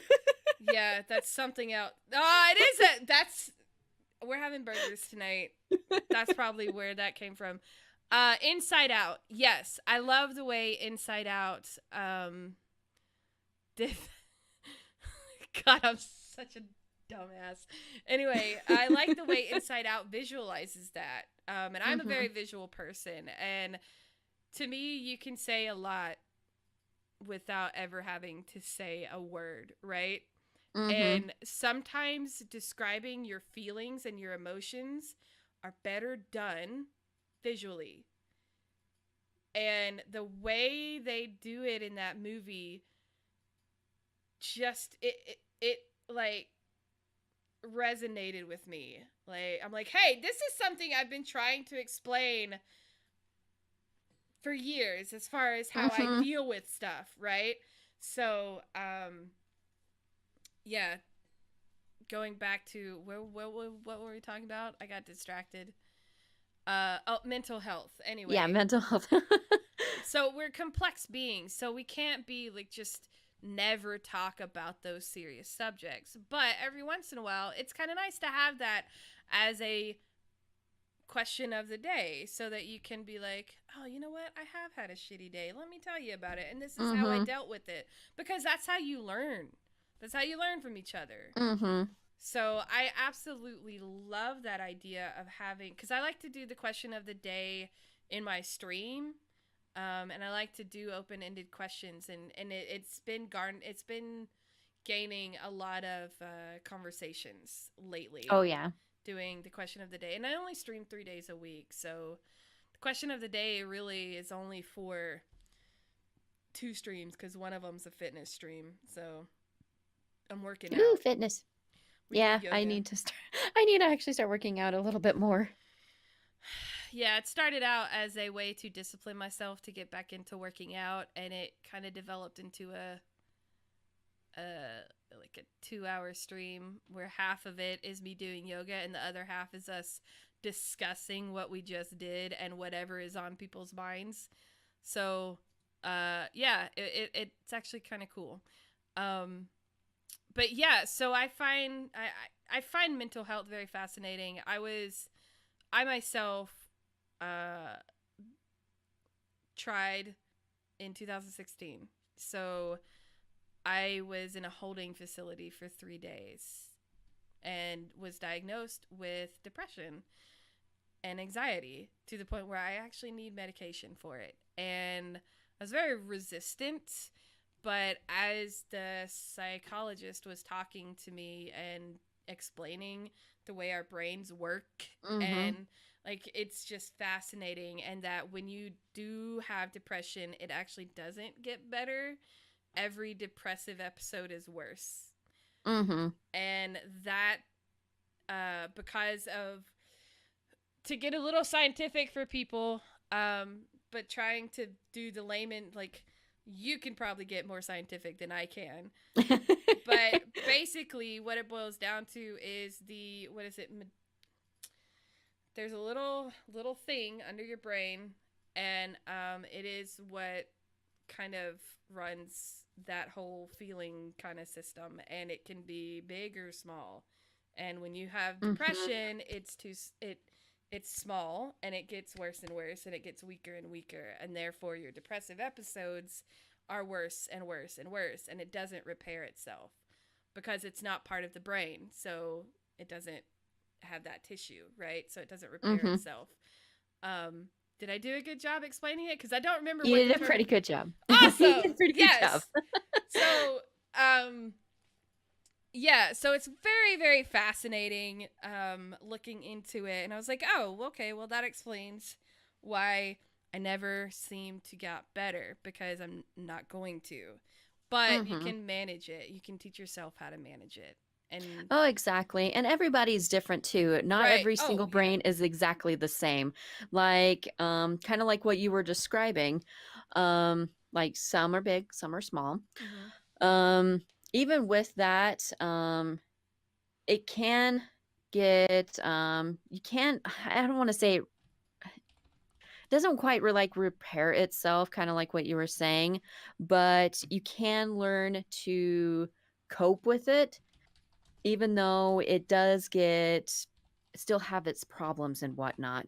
Like quite a bit of people, just like you said, you need meds. It's fine. It's absolutely okay. Everybody, like quite a few people do need meds, and it's absolutely fine. yeah. And this is one thing I'm kind of sad that people get ridiculed because they need the meds. Right. I'm like so sad about that, because quite a bit of the people need it, because the chemicals in the brain don't react the way that they're supposed to. The dopamine's not going where it needs to go. It's just floating there, and it's just going bleh. It needs to go where it needs to go, and the meds end up triggering it, so it actually goes there. Go in there. Get in there. Right. Like, don't just stay in the synapse. Get where you need to go. But I think I know part of the reason why I was very hesitant was because I didn't, the addiction factor, right? Like I didn't want to get addicted to it. But it's not opioids. It shouldn't be an opioid. If your doctor prescribes an opioid for your depression, get out. Yeah, that's kind of a little different. Because wasn't Paxil an opioid, and that's why? And anxiety. Right. What was Paxil that caused it to be the addictive thing, though? Oh, it was just addictive. It was just addictive? Just the compound itself was addictive. Just the compound itself was addictive. Okay. My husband actually worked on the Paxil case. That's why I was asking him. So that's, that's where that thought you don't want to be addicted, but at the same time, it's not a one and done. It's not antibiotics, right? Like when Mm-hmm. you do end up going on medication, it's going to be for the rest of your life for the most part. I think there are cases where they don't have to do medication anymore, but Yeah, there's quite a few cases where they don't need it. They just need it just for pretty much training your brain to do what it's supposed to do. yeah, yeah. I can definitely tell the difference for myself, on versus off. Mm-hmm. And when we've gone through situations where we couldn't afford the medication, so coming off of it was really hard because I just flat out ran out and we didn't have the money to get back on it. Mm-hmm. So when you when you cut out and you don't wean yourself off of it, it's a little rough. Yeah, because you're going through quite a bit of withdrawal symptoms, and your brain ends up, where is it? Right. Hello. But after getting over that hump, like I went, about 3 or 4 months where I didn't have any, and I could tell a difference. I was like, okay, I definitely am a person who needs to be on it for the rest of my life, but it's not a high dosage. It's like, it's a very low dosage. So I don't feel. The one thing that made me realize about the medication, because I'm on Lexapro, for anyone who's interested, I don't know if you guys care, but for me, it doesn't give me a high. I still have sad moments. Like, I still have very real depressive, sad moments, but it brings those low moments back up to bearable levels, right? So I can talk myself through those moments now, right? Like, I don't have those, it would be better off if I wasn't here. Now, the thoughts are still there, but it's, I don't know, it's just easier to control them now.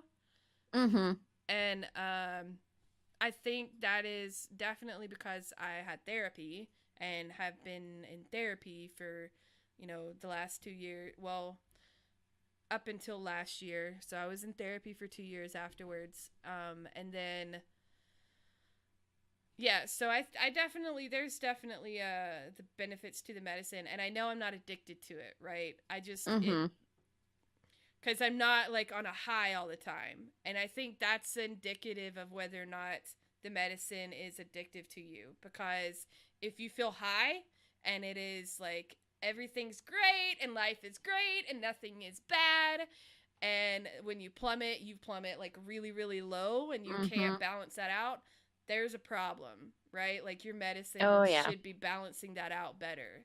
So being a person who was very hesitant, I am very thankful that I went on it. So there are, yeah. I don't know what else to say to that. Like, it definitely is beneficial, right? So. Oh, exactly. Sorry, we've kind of been on this subject for a long time, but it's really nice. This is like something I'm passionate about, so clearly. And I find the brain fascinating. I absolutely find the brain it is fascinating. Fascinating. And since I was diagnosed, like, I just went into research because I'm that person. I'm a nerd. And I went and did and I still read anything I can and learn about depression and anxiety and stuff like that. And it's just, like, I love to observe people, and I'm like, I know why this person does this, right? Because this is what caused, like, it's just, it's crazy and awesome. And yeah, so what you do is crazy amazing, and I think it's awesome that you went to school for it. And I think it's awesome that you're able to take that and bring it to your stream. Like, that is, do you have a job outside of streaming, like where you are a therapist? No, I do not. I just pretty much do streaming. Well, I just graduated in December.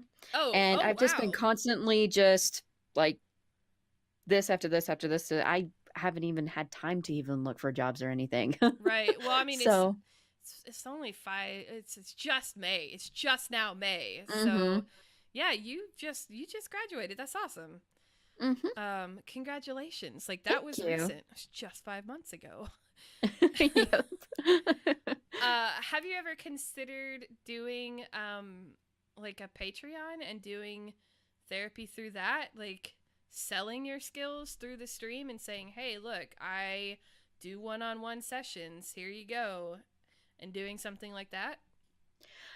And working for yourself? Actually, I have not, to be perfectly honest. I have not. That's actually a really great idea. I'm gonna have to look into that. I've given you 2 good business ideas now today, so... Yes, you have. Do I get a finder's fee or something? You should. It's great. I would pay for that. I, honest to God, would pay for that. I think that is a service that is definitely an area that is growing for online therapy is growing because you can't always get to the therapist at a decent time because people work, and when your hours are the same as the therapist hours because your insurance won't let you get anything else or you don't have insurance, you know, there's got to be other alternatives, right? So I think it would be really cool to invest in an online therapist. I think I would actually go that route and have, you know, just a Discord video discussion, right? Like an hour. It's like, man, this week is garbage. All I did was play Grand Theft Auto role-playing. I didn't do any work this week. I feel horrible, right? And then, you know, so then you can tell me to get off my ass and actually get to work. No, I'd be more of, tell me about your mother. Well, that's a, yeah, trust me, you don't want me to unload on that one there. You're like, she's going to be a great patient. Let me just open this up and have Nymph as my first patient. Yeah. Let me probe inside your brain. Oh my God. Okay, so we are actually, wow, it is, holy crap, we've been almost going at this for 2 hours. Holy Sweet. I did not realize it was that close. It is 6:45 right now, my time. So, which means it is 9:45 East Coast time. So I'm gonna open it up because we don't have time for me to ask the rest of my questions. But my final question is, what is your strongest passion outside of streaming? I've got a couple of strong passions. Art. I have a bunch of collections that I have, like Yu-Gi-Oh cards, rock, and I love gardening. I do too! Gardening. Oh, you do? Yes! I want to tell you this, and then I'm going to go get the questions that they ask, because you've got a couple. Okay. So we went to Home Depot because I love having a garden, having flowers on our patio. We're in an apartment. They had this box, right? This planter, like raised planter box that has wheels so you can move it around your patio. $20. That was it. That's so cute. Oh, that'd be awesome. Did you get it? I did. And we have peppers. We got all vegetables. We got 4 vegetables to grow in the little planter box. So I was very happy about that. Oh, and that is so cute. It's supposedly self-watering, so it's got like this mulch cover over it. So when the heat evaporates it gets caught on the mulch thing, and then so you water it less than you would water regularly. It's very nice. That is very nice. Yeah, I've got my own little herbs garden out back that I have, like cilantro and basil and things like that. Yes, that's what we went to get were those, and then I was like, wait, but I can grow vegetables now. And then I have, oh crap, I gotta plant my tomatoes today. Oh yeah, you better do that. Yeah, it's getting a little too late if I don't do it now. So that is something that's gonna go on my list for next week to do. So the questions. So we've got quite a few questions for you. Oh boy. So the first question is from Night Lobster, and she wants to know, what is your favorite Nintendo game from the 90s and why? Trying to think of ones that were like quite a bit of them have been created in the 90s, aren't they? Didn't Majora's Mask be created in the 90s, right? Yeah. Yeah, I think most of the Zelda games came out in the 90s except for the Game Boy one. I think that was like 89. But most, because the NES was 84? Yeah, I think you're right. I think 84. Yeah, So, I'm getting my years mixed up. But my favorites have always been Wind Waker and Majora's Mask. I'm pretty Majora's sure Mask, those two came out in the 90s. that's Yeah. what I'm thinking too. But yeah, Majora's Mask, I love the adventure. It's just something that's a little different from the original Zeldas, but it's still an amazing game. And Wind Waker, I love the ocean. It's just a calm, peaceful, cartoony game that I can just sit back and just have like a pizza stick in my mouth while I'm playing. I absolutely just love those games. Oh, Story, soundtrack, everything. Dragon Wolf just made a comment, a very valid comment, back to the online mental health online therapist thing. It would also be even be cheaper for those who serve or are veterans. That is so true. It's a very valid point. Oh yeah, that's a very huge valid point. I never thought of that. So, if you don't have a Patreon, you should have one now because we clearly have told you what you need to do. Do with my life. You don't need do this to with go. your life. I'm just kidding. You don't need to go into a practice. Just go into practice for yourself and work for yourself from home. Done. Awesome. I love it. So, I love it too. Roxy Loves asks, I haven't played many story-driven games, but I wonder if you've ever heard of or played Heavy Rain. I thought it was like watching a movie, very cinematic and interesting story. So I've seen a lot of people playing that game, but I know nothing about it. It just came out, didn't it? I'm not sure if it came out, but I have played it, and it's very, very story-driven. Holy crap. Like, you really do feel like you're in a movie. Really? And there's some, oh yes, they did an amazing job, and like that is such a great example of what I would love to see in the gaming community, of the mixture of beauty and story. Because holy crap, they did an amazing job with it. I've seen quite a few friends in Steam on that game just recently, like within the last 2 weeks. So I wonder why. Really? Yeah, it's so weird. Okay. Maybe it was created a year ago. I don't know. Maybe that's okay. I was thinking it was a new game. Okay. All right. Good question then. Great question. So that is a good example of what you would like to see more of. All right. I will have to check out that game. Yeah, I highly recommend you check out that game. Okay. Heavy Rain. I will have to. So Sweet Rotten Robin asks, what is one of the biggest mistakes you think you've made as a streamer on Twitch? Ooh. Oh, I like that question. I may have to I'm stealing that question. I'm adding that to my question list. That is a great question. Oh.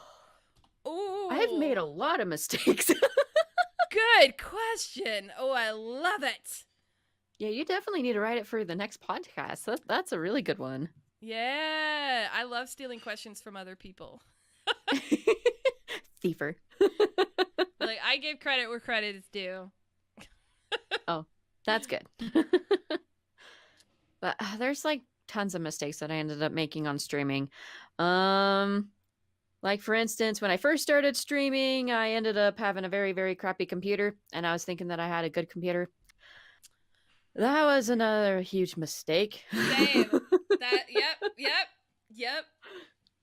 Oh, it was terrible. I love when you think your computer is really good and then you go try to do something on it and it's like, oh, no. Yeah, my computer's crap. This is actually not a good computer. I tried to stream from my Apple MacBook the first time I started. I found old videos the other day and I was like, holy crap. So I actually attempted streaming back in 2013 because that's how old those videos were. and I had put them up on YouTube because I could not stream because my MacBook was so bad. Oh, wow. Yeah, I'm pretty sure it probably may have had problems. I don't know. uh, I'm just imagining thinking of my old videos. They were so grainy. Oh, mine were, They were so yeah. grainy. That, you're gonna laugh. I feel bad for this, but that was one of the things I noticed when when we called, was how crisp your camera looks. Like, it just, I don't know what it is, but your camera today looks really, really nice. Oh, thank you. And I think I've been green screening your stuff out. So your green wall over there actually looks like a galaxy on this stream right now.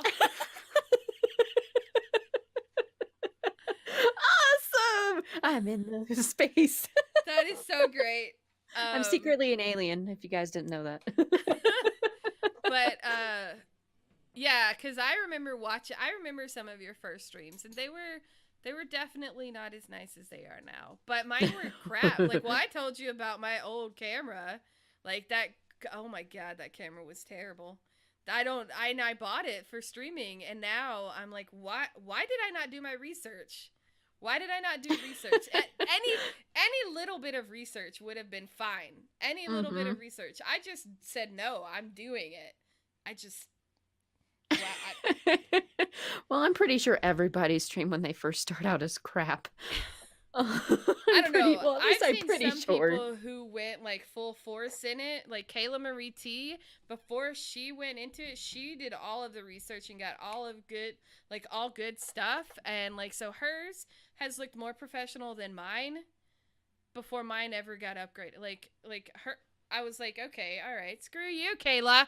Screw you. Well, I guess she's exception to the rule then.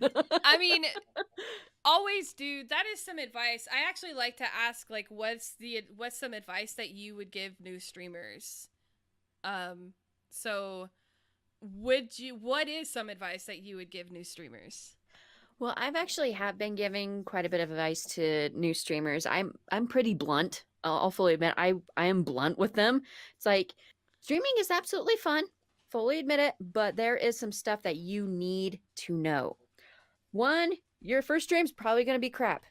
You're testing it out. It happens. Don't worry about it. No matter how pretty it looks, it's going to be garbage. It's going to be crap. Yes, exactly. Two, you're going to have to deal with trolls. They happen. They come. You're going to have a little bit of a tough skin. You're going to have to deal with them. They're here. You can't force them out, unfortunately. Well, you can ban them, but they'll pop up. The third one is that I always end up telling people is streaming is not for everybody. If you feel like you can't do it, there's no shame in quitting. There's absolutely no shame. I just said that to somebody recently because they've been feeling really, really burnt out and DM'd me. And I said that. I was like, look, if you don't feel like, if you're not enjoying it, do not force yourself. It's okay. It's okay to go, you know what? It's not for me. Because you tried it. That's all that matters. You attempted. You don't fail if you try to do something, right? It may not be the way you want it to be, but you don't fail. Because you attempted. You made an effort. Exactly.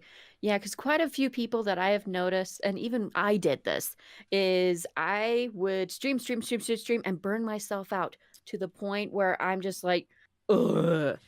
I recently burned myself out, which is why the Cosmic Bulletin went on hiatus, which is why I just moved to 3 days a week, why I started doing yoga.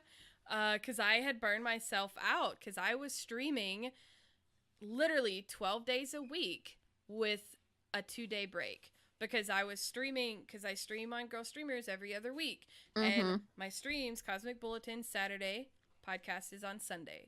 So I would stream 5 days a week on my stream and then 2 days a week on Girlstreamers. That's 7 days a week, right? Wow, I am not surprised you're burnt out. So you don't keep in mind, like, are you streaming on other channels, or are you involved with other communities? Because that's also part of who you are as a streamer. So keep that in mind. And I started doing kind of taking up some coaching stuff, which is kind of exploded recently, which is very, very helpful, because I didn't have this. What exists now for coaching did not exist when we started. So now we're not only coaching, but we're being coached by people who are doing it better than us now, which is great. So yeah, no, I 100% agree with you on that. Yeah, it is. Yeah, I'm pretty blunt with them. It's like, I don't want them to come in blind. I really don't. Like, quite a few people end up going into streaming and going, oh, this is easy. I'm just going to be playing video games. No, it's not just that. It is not just that. That's the easy part. Yes, that is the easy part. But there's stuff other than that that you have to deal with as well. What is easy is hitting the stream button, going live button. What is not easy is trying to be successful at it. Because I don't care who you are. I don't, even the people who argue and call us booby streamers, the women who are way more endowed than me and look better than me, they work their butts off too. So it was not easy for them either. And we all know who the kind of people I'm talking about. We don't condone the negativity towards that, because that's not okay, because that is very disruptive, very negative, and just mind your own business. Why does it matter what I'm wearing on stream? If I'm not violating TOS, why do you care? Anyway, but even the so-called booby streamers work their butts off. Like, we don't, and that most of us have been called a booby streamer at some point in our lives. If we have boobs, we have been called a booby streamer. And no, we work our butts off, and any streamer who wants to be successful works their butts off. So. Oh yeah, like I'll fully admit, when I be like way back in the past, I used to think that way, that, oh, those girls are and I am ashamed. I'll fully admit I am ashamed for thinking that. Me too. Because now I have been ridiculed for being a woman on stream, even when I'm wearing something like this. It doesn't matter. It doesn't matter what we wear. We get ridiculed for just being a woman, and it's terrible. Yeah. I mean, I've been called all sorts of names on stream. It's terrible. There's a phrase that, is perfect for these moments, because I still have those pre-judgmental moments where I look at someone and I'm like, oh, they got it so easy. But it's not like, whether it's a woman who is more endowed than I am. By the way, you have very beautiful boobs, and I'm okay with you sharing them with the world. Or dudes who just just for some reason seem to have it all, basic white dudes who seem to always have it all, right? Like, I've had those thoughts of, well, it's because he's a white guy, right? But no, he worked to get there too. And so my second thought is, you're being judgmental and you are being prejudiced. That person worked for what they did. And there's a saying that, oh man, somebody was just talking about this the other day, and talking about how their initial thought was, oh, that person's a booby streamer. And then their second thought was, why am I thinking this? Why is this wrong? Right? Your second thought is who your judgment is, what your personality is, right? Your second thought after that initial thought is is your character, right? That is what shows your character. So yes, we all judge people. We all do it. It is human nature.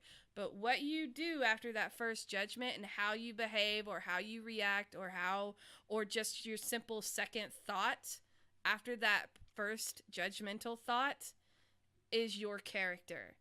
And so if you continue your second thought of, yes, that person doesn't deserve that, you may want to check yourself. Exactly. But yeah, sorry. We got off on tangents again. Oh my god, we're going over 2 hours. This is terrible. But yes, that is great advice. Absolutely great advice. Because you are going to have trolls. In fact, we have them right now in chat. But we have good mods. We do. Yay. Yeah, we have good mods. So, so Sweet Rotten Robin has another question. Are there any games that you play offline when you are not streaming? That's a good question. That's a very good question. Actually, God, you're just coming up with all the good questions. I'm stealing that one too. So I've never asked anybody that question. So games that I play online? Games that you play not streaming, basically. Oh, Dragon Quest Builders. Okay. I play a lot of building games off stream because I've noticed when I do stream them, not a lot of people are here. And I love builder games because I love to create and do all sorts of stuff with them. So I play Dragon Quest Builders off stream all the time. I started doing Minecraft that way because, well, one, Minecraft brings a ton of trolls, and two, there's a lot of boring parts when it comes to building stuff like that because you got to go get the resources and all of that stuff. Nobody wants to watch that. Yeah, I've definitely noticed that. I noticed that within myself too. So I stopped streaming it. I was like, nobody cares about this. I'm just going to stop streaming this.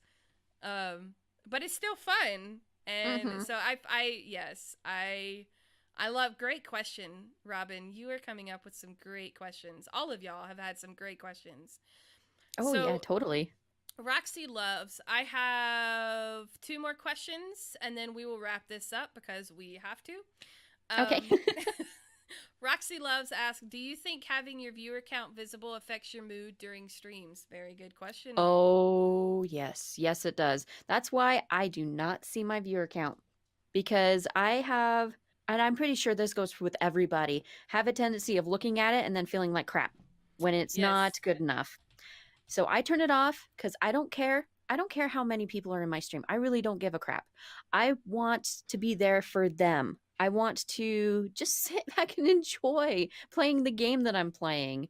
And when I'm doing my mental health day, I am trying to help them. I'm not trying to just boost up my viewer count like crazy. I am there for them. That viewer count does not matter to me. And seeing it does affect me. I turned it off. Yeah. That's a great question. And I do not have it in a visible place for me to be able to see right away. Occasionally, I will go and look to see about where I am. And that's usually towards the end, because if I still have like a good chunk of people in the stream, like if I've got 20, 25 people's attention, I'm not going to end the stream. But if I have 10 or 8, which is usually where I ride right now, I feel it's okay to end the stream. But if the conversation is good and I've got like a good amount of people in the stream, I will not end the stream. I will go for a little bit longer for my regular streams. So that is the only time I will do my viewer count. But for the most part, I have found it is much better for myself not to pay attention throughout the stream. Exactly. And I pretty much, for me, when I stream, I go to as long as my energy will allow it. Yeah. I mean, if I'm tired and I'm done, I'm not gonna, nope. Yep. Because oh, sorry. Oh, yeah, no worries. My energy is just crap. And so some days I have to end it at 3 hours. Some days I can actually go until 6 hours, which is amazing. Some days I have to cut until 2. I have to, because I am just so exhausted. I just can't do it. It's like the spoon theory. Sometimes you just don't have enough spoons that day.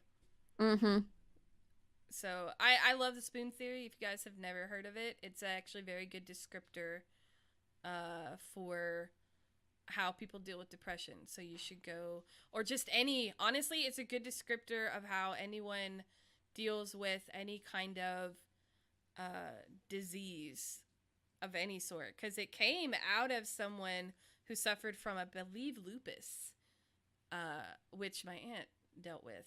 So it is, which is an autoimmune disease that is extremely exhausting to your body, because autoimmune diseases are constantly attacking your body. So yeah, it makes things sleepy. It makes your body sleepy. So we have one more question by Robin. Robin Sweet. and Roxy just threw out so many questions tonight, man. They're great. Am I going to be stealing this question too, Robin? Probably. Probably. I find that more often than not, streamers and viewers have some form of mental health issues. Why is it such a taboo topic? I find it fascinating as well, and wish people were more honest about their situations. I'd love to know what it is like for people living with whatever condition they may have. I have my opinions on that, but I'd like to hear the professional. Quite a bit of, this is just my theory or opinion or whatever. I'm thinking that people who stream and have mental disorders have some sort of either social anxiety, kind of like what I have, or just pretty much just general anxiety, and they feel comfortable being in front of a screen more than being out in public. And it actually is, it's a way for them to still have some sort of socialization. And I completely understand, because I'm the same way. I am way more social this way than I am outside, because I have to deal with facial expressions. I have to deal with body language that people do not see, but I do. And that's dealing with part of my anxiety, is I see those different things. And when someone might do like a kind of like that, I end up taking that in and saying, oh, maybe they don't care, or maybe they're angry at me or something like that.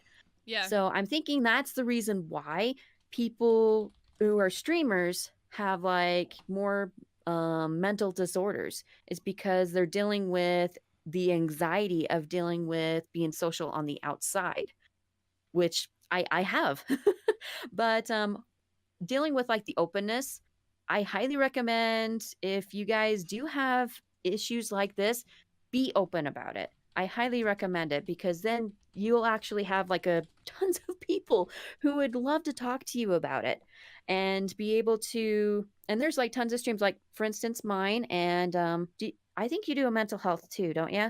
Or I do not do a mental health, but I do fitness. So fitness, that's right. Yeah, I do fitness health, and of course it sometimes goes into the mental health stuff, because we do yoga, so it's mindful. It's about mindfulness, but I don't like specifically do. Let me teach you about mental health, where like what you do or what other streamers do. Mine's more. This is yoga. This is how yoga can help you do your stuff better. So. Okay. Well, pretty much, yeah, just talk about it. It's not something that we should be ashaming, because I'm pretty sure that 99.9% of everybody has some sort of mental disorder. Right. Something. Because we're not perfect human beings. We are not. We've been through crap. Every single one of us has been through crap. And it has caused us to have some sort of mental disorder. And also, our brains are different. Right. Our brains develop in different kinds of ways. And also, our brains adapt. People who have like PTSD, for instance, which I have, their brain physically adapts to situations. And that's why it's so hard for people to get over PTSD. And that's why, like veterans, they actually end up going back to the situation, because their brain ended up adapting to that situation that they were going through. So they will hear those sounds. They'll actually smell the different kinds of things that they actually were in war. Mm-hmm. So, yeah, sorry, I go passionate about this. No. But what was your opinion? I'm kind of curious. Sorry. So I'm also responding to chat in text. So to answer a couple of questions in chat, yes, confirmed. It is a lupus. It was lupus. It was not fibromyalgia. I linked the spoon theory in the Twitch chat. And Dragon Wolf actually makes a valid point, which I think is really cool, which I've noticed in the 3 years I've done this podcast. Online streaming and using a camera tend to help people with anxiety because they act as kind of a buffer, if that makes any sense. Totally makes sense to me. Totally makes sense. I'm an extroverted person, so this is my wheelhouse. This is my element. I am very good at reading people, like extremely good. I can sense when you are uncomfortable. I can sense when you're not uncomfortable. And in person, I've been told many times that I make people at ease. However, I've also been told I have a don't with me vibe, so I can turn it off and on, apparently. So if I don't like you or I don't want to be around you, you're definitely going to feel it. But for the most part, I've been told numerous times that I make people feel welcome and comfortable in person, because I can read people very, very well. Because that's just my, I don't know, God-given talent of some sort. I don't know what it is. But so my theory on why streamers don't talk about it is because as a society, we have been taught that mental health is a taboo. And I do think that mental health in this industry and us talking about it more is what's pushing the changes in the mental health industry, because we have a platform to talk about it more. And I'm with you. I appreciate hearing other people's stories. And there's a reason why I am very, very open about me going into the holding facility. And it was November 2016. So it hasn't even been 3 years. I was a streamer and part of Girlstreamers. And I came back from the holding facility and did a podcast that Sunday. Like, I came out Saturday and went Sunday to do the podcast.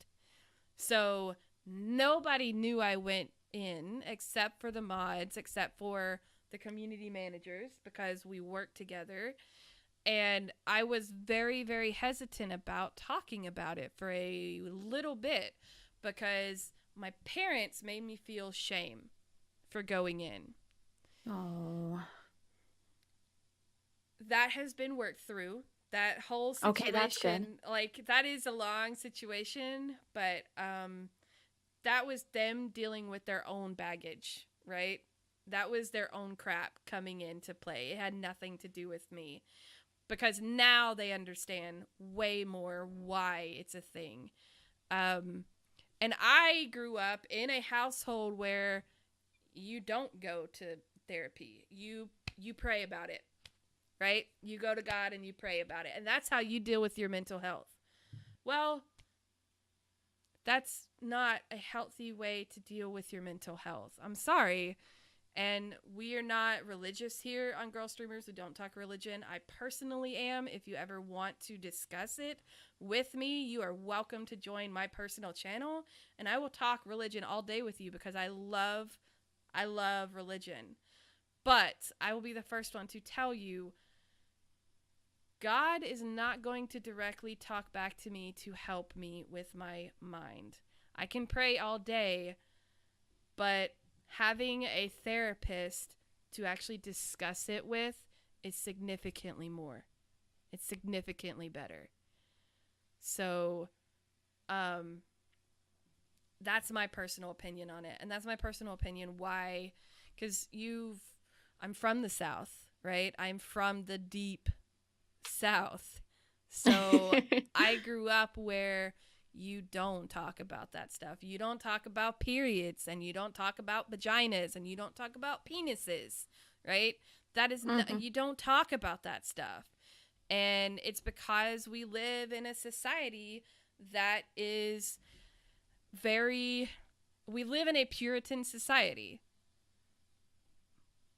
But it's changing. It is very much changing. And I think it's a good thing that it is changing, that we are being more open, because of the fact, like, I have PCOS. I had no idea that other women suffered with infertility and suffered with shitty cramps and bad periods until after I was diagnosed and joined a freaking Facebook group. Right? Like, I'm right there with you. I'm in another infertility group. So right? Like, these are things that we don't talk about. We are shamed for, especially women, for being human. We don't talk about those things that make us not perfect, and we should. I totally agree. Our society lives off of this fake perfectness, I guess, this fake perfectness, and that is not real life. It's just not real life. And with social media, it makes it way easy to fake your happy life, right? Mm-hmm. So to wrap it up, be more genuine. Be okay showing yourself crying on screen. Be okay. Mm-hmm. Like, I broke down on stream Saturday because I was doing broke on stream in here. Right? I teared up in stream here too. Like, it's okay. It's okay to show emotions, and it's okay to be a man showing emotions. So, because it's not just women. Men also deal with that. Like, that is something, you're a man, you don't cry. That is not manly. That is not manly. You're not supposed to cry. Mm-hmm. Right? So, but anyway, that's my theory on why it's become so more common for gamers and streamers to say it and be more open about it, because we were the people who were shunned for being gamers for so long, and now we have a platform to put it out there. Oh, exactly.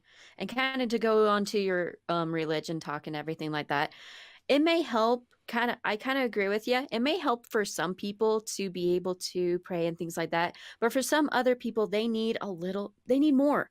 Right. They need to go and talk. They need to go and get therapy. They need to go and get some meds to be able to fix their brain and things like that. They need more than just praying.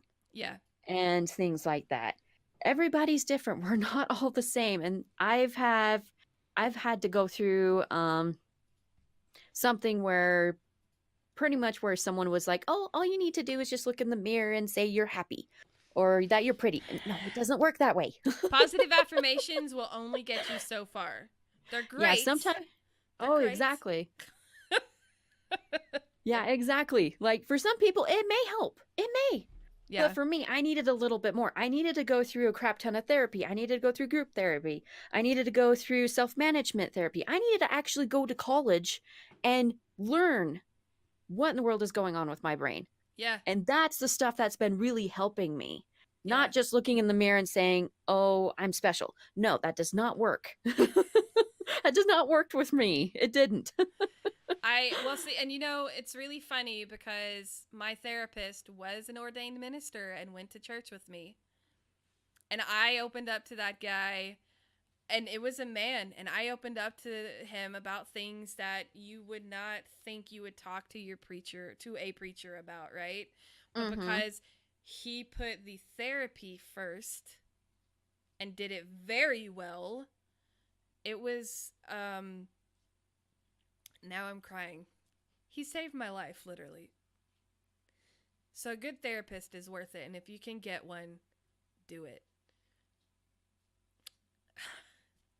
We love you. We love you. Damn it. Zelda. Sorry.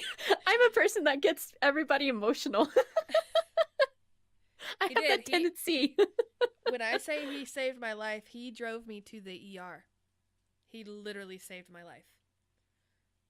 Well, he's an amazing man. I'm so glad you had someone there. Yeah. So Man, I love talking about mental health. This has been a really awesome conversation, and I hate that we have to end it because we are way past 2 hours. Sorry.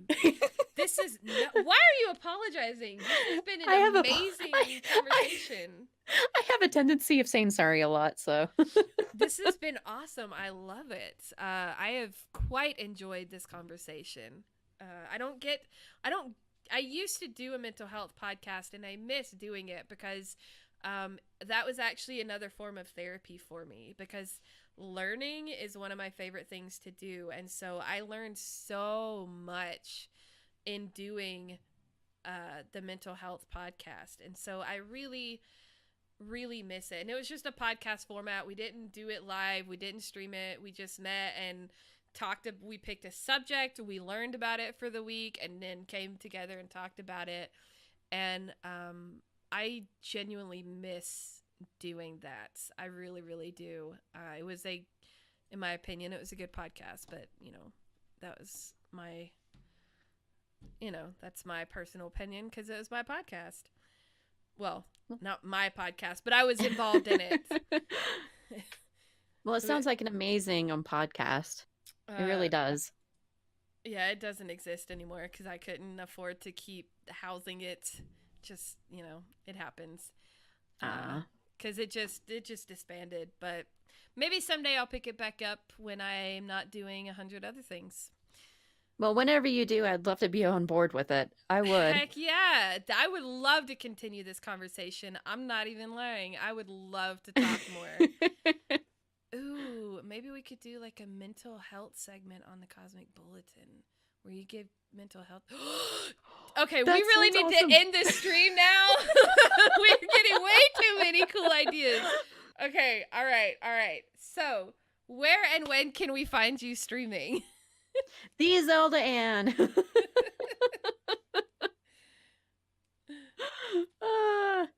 Nymph, you're awesome.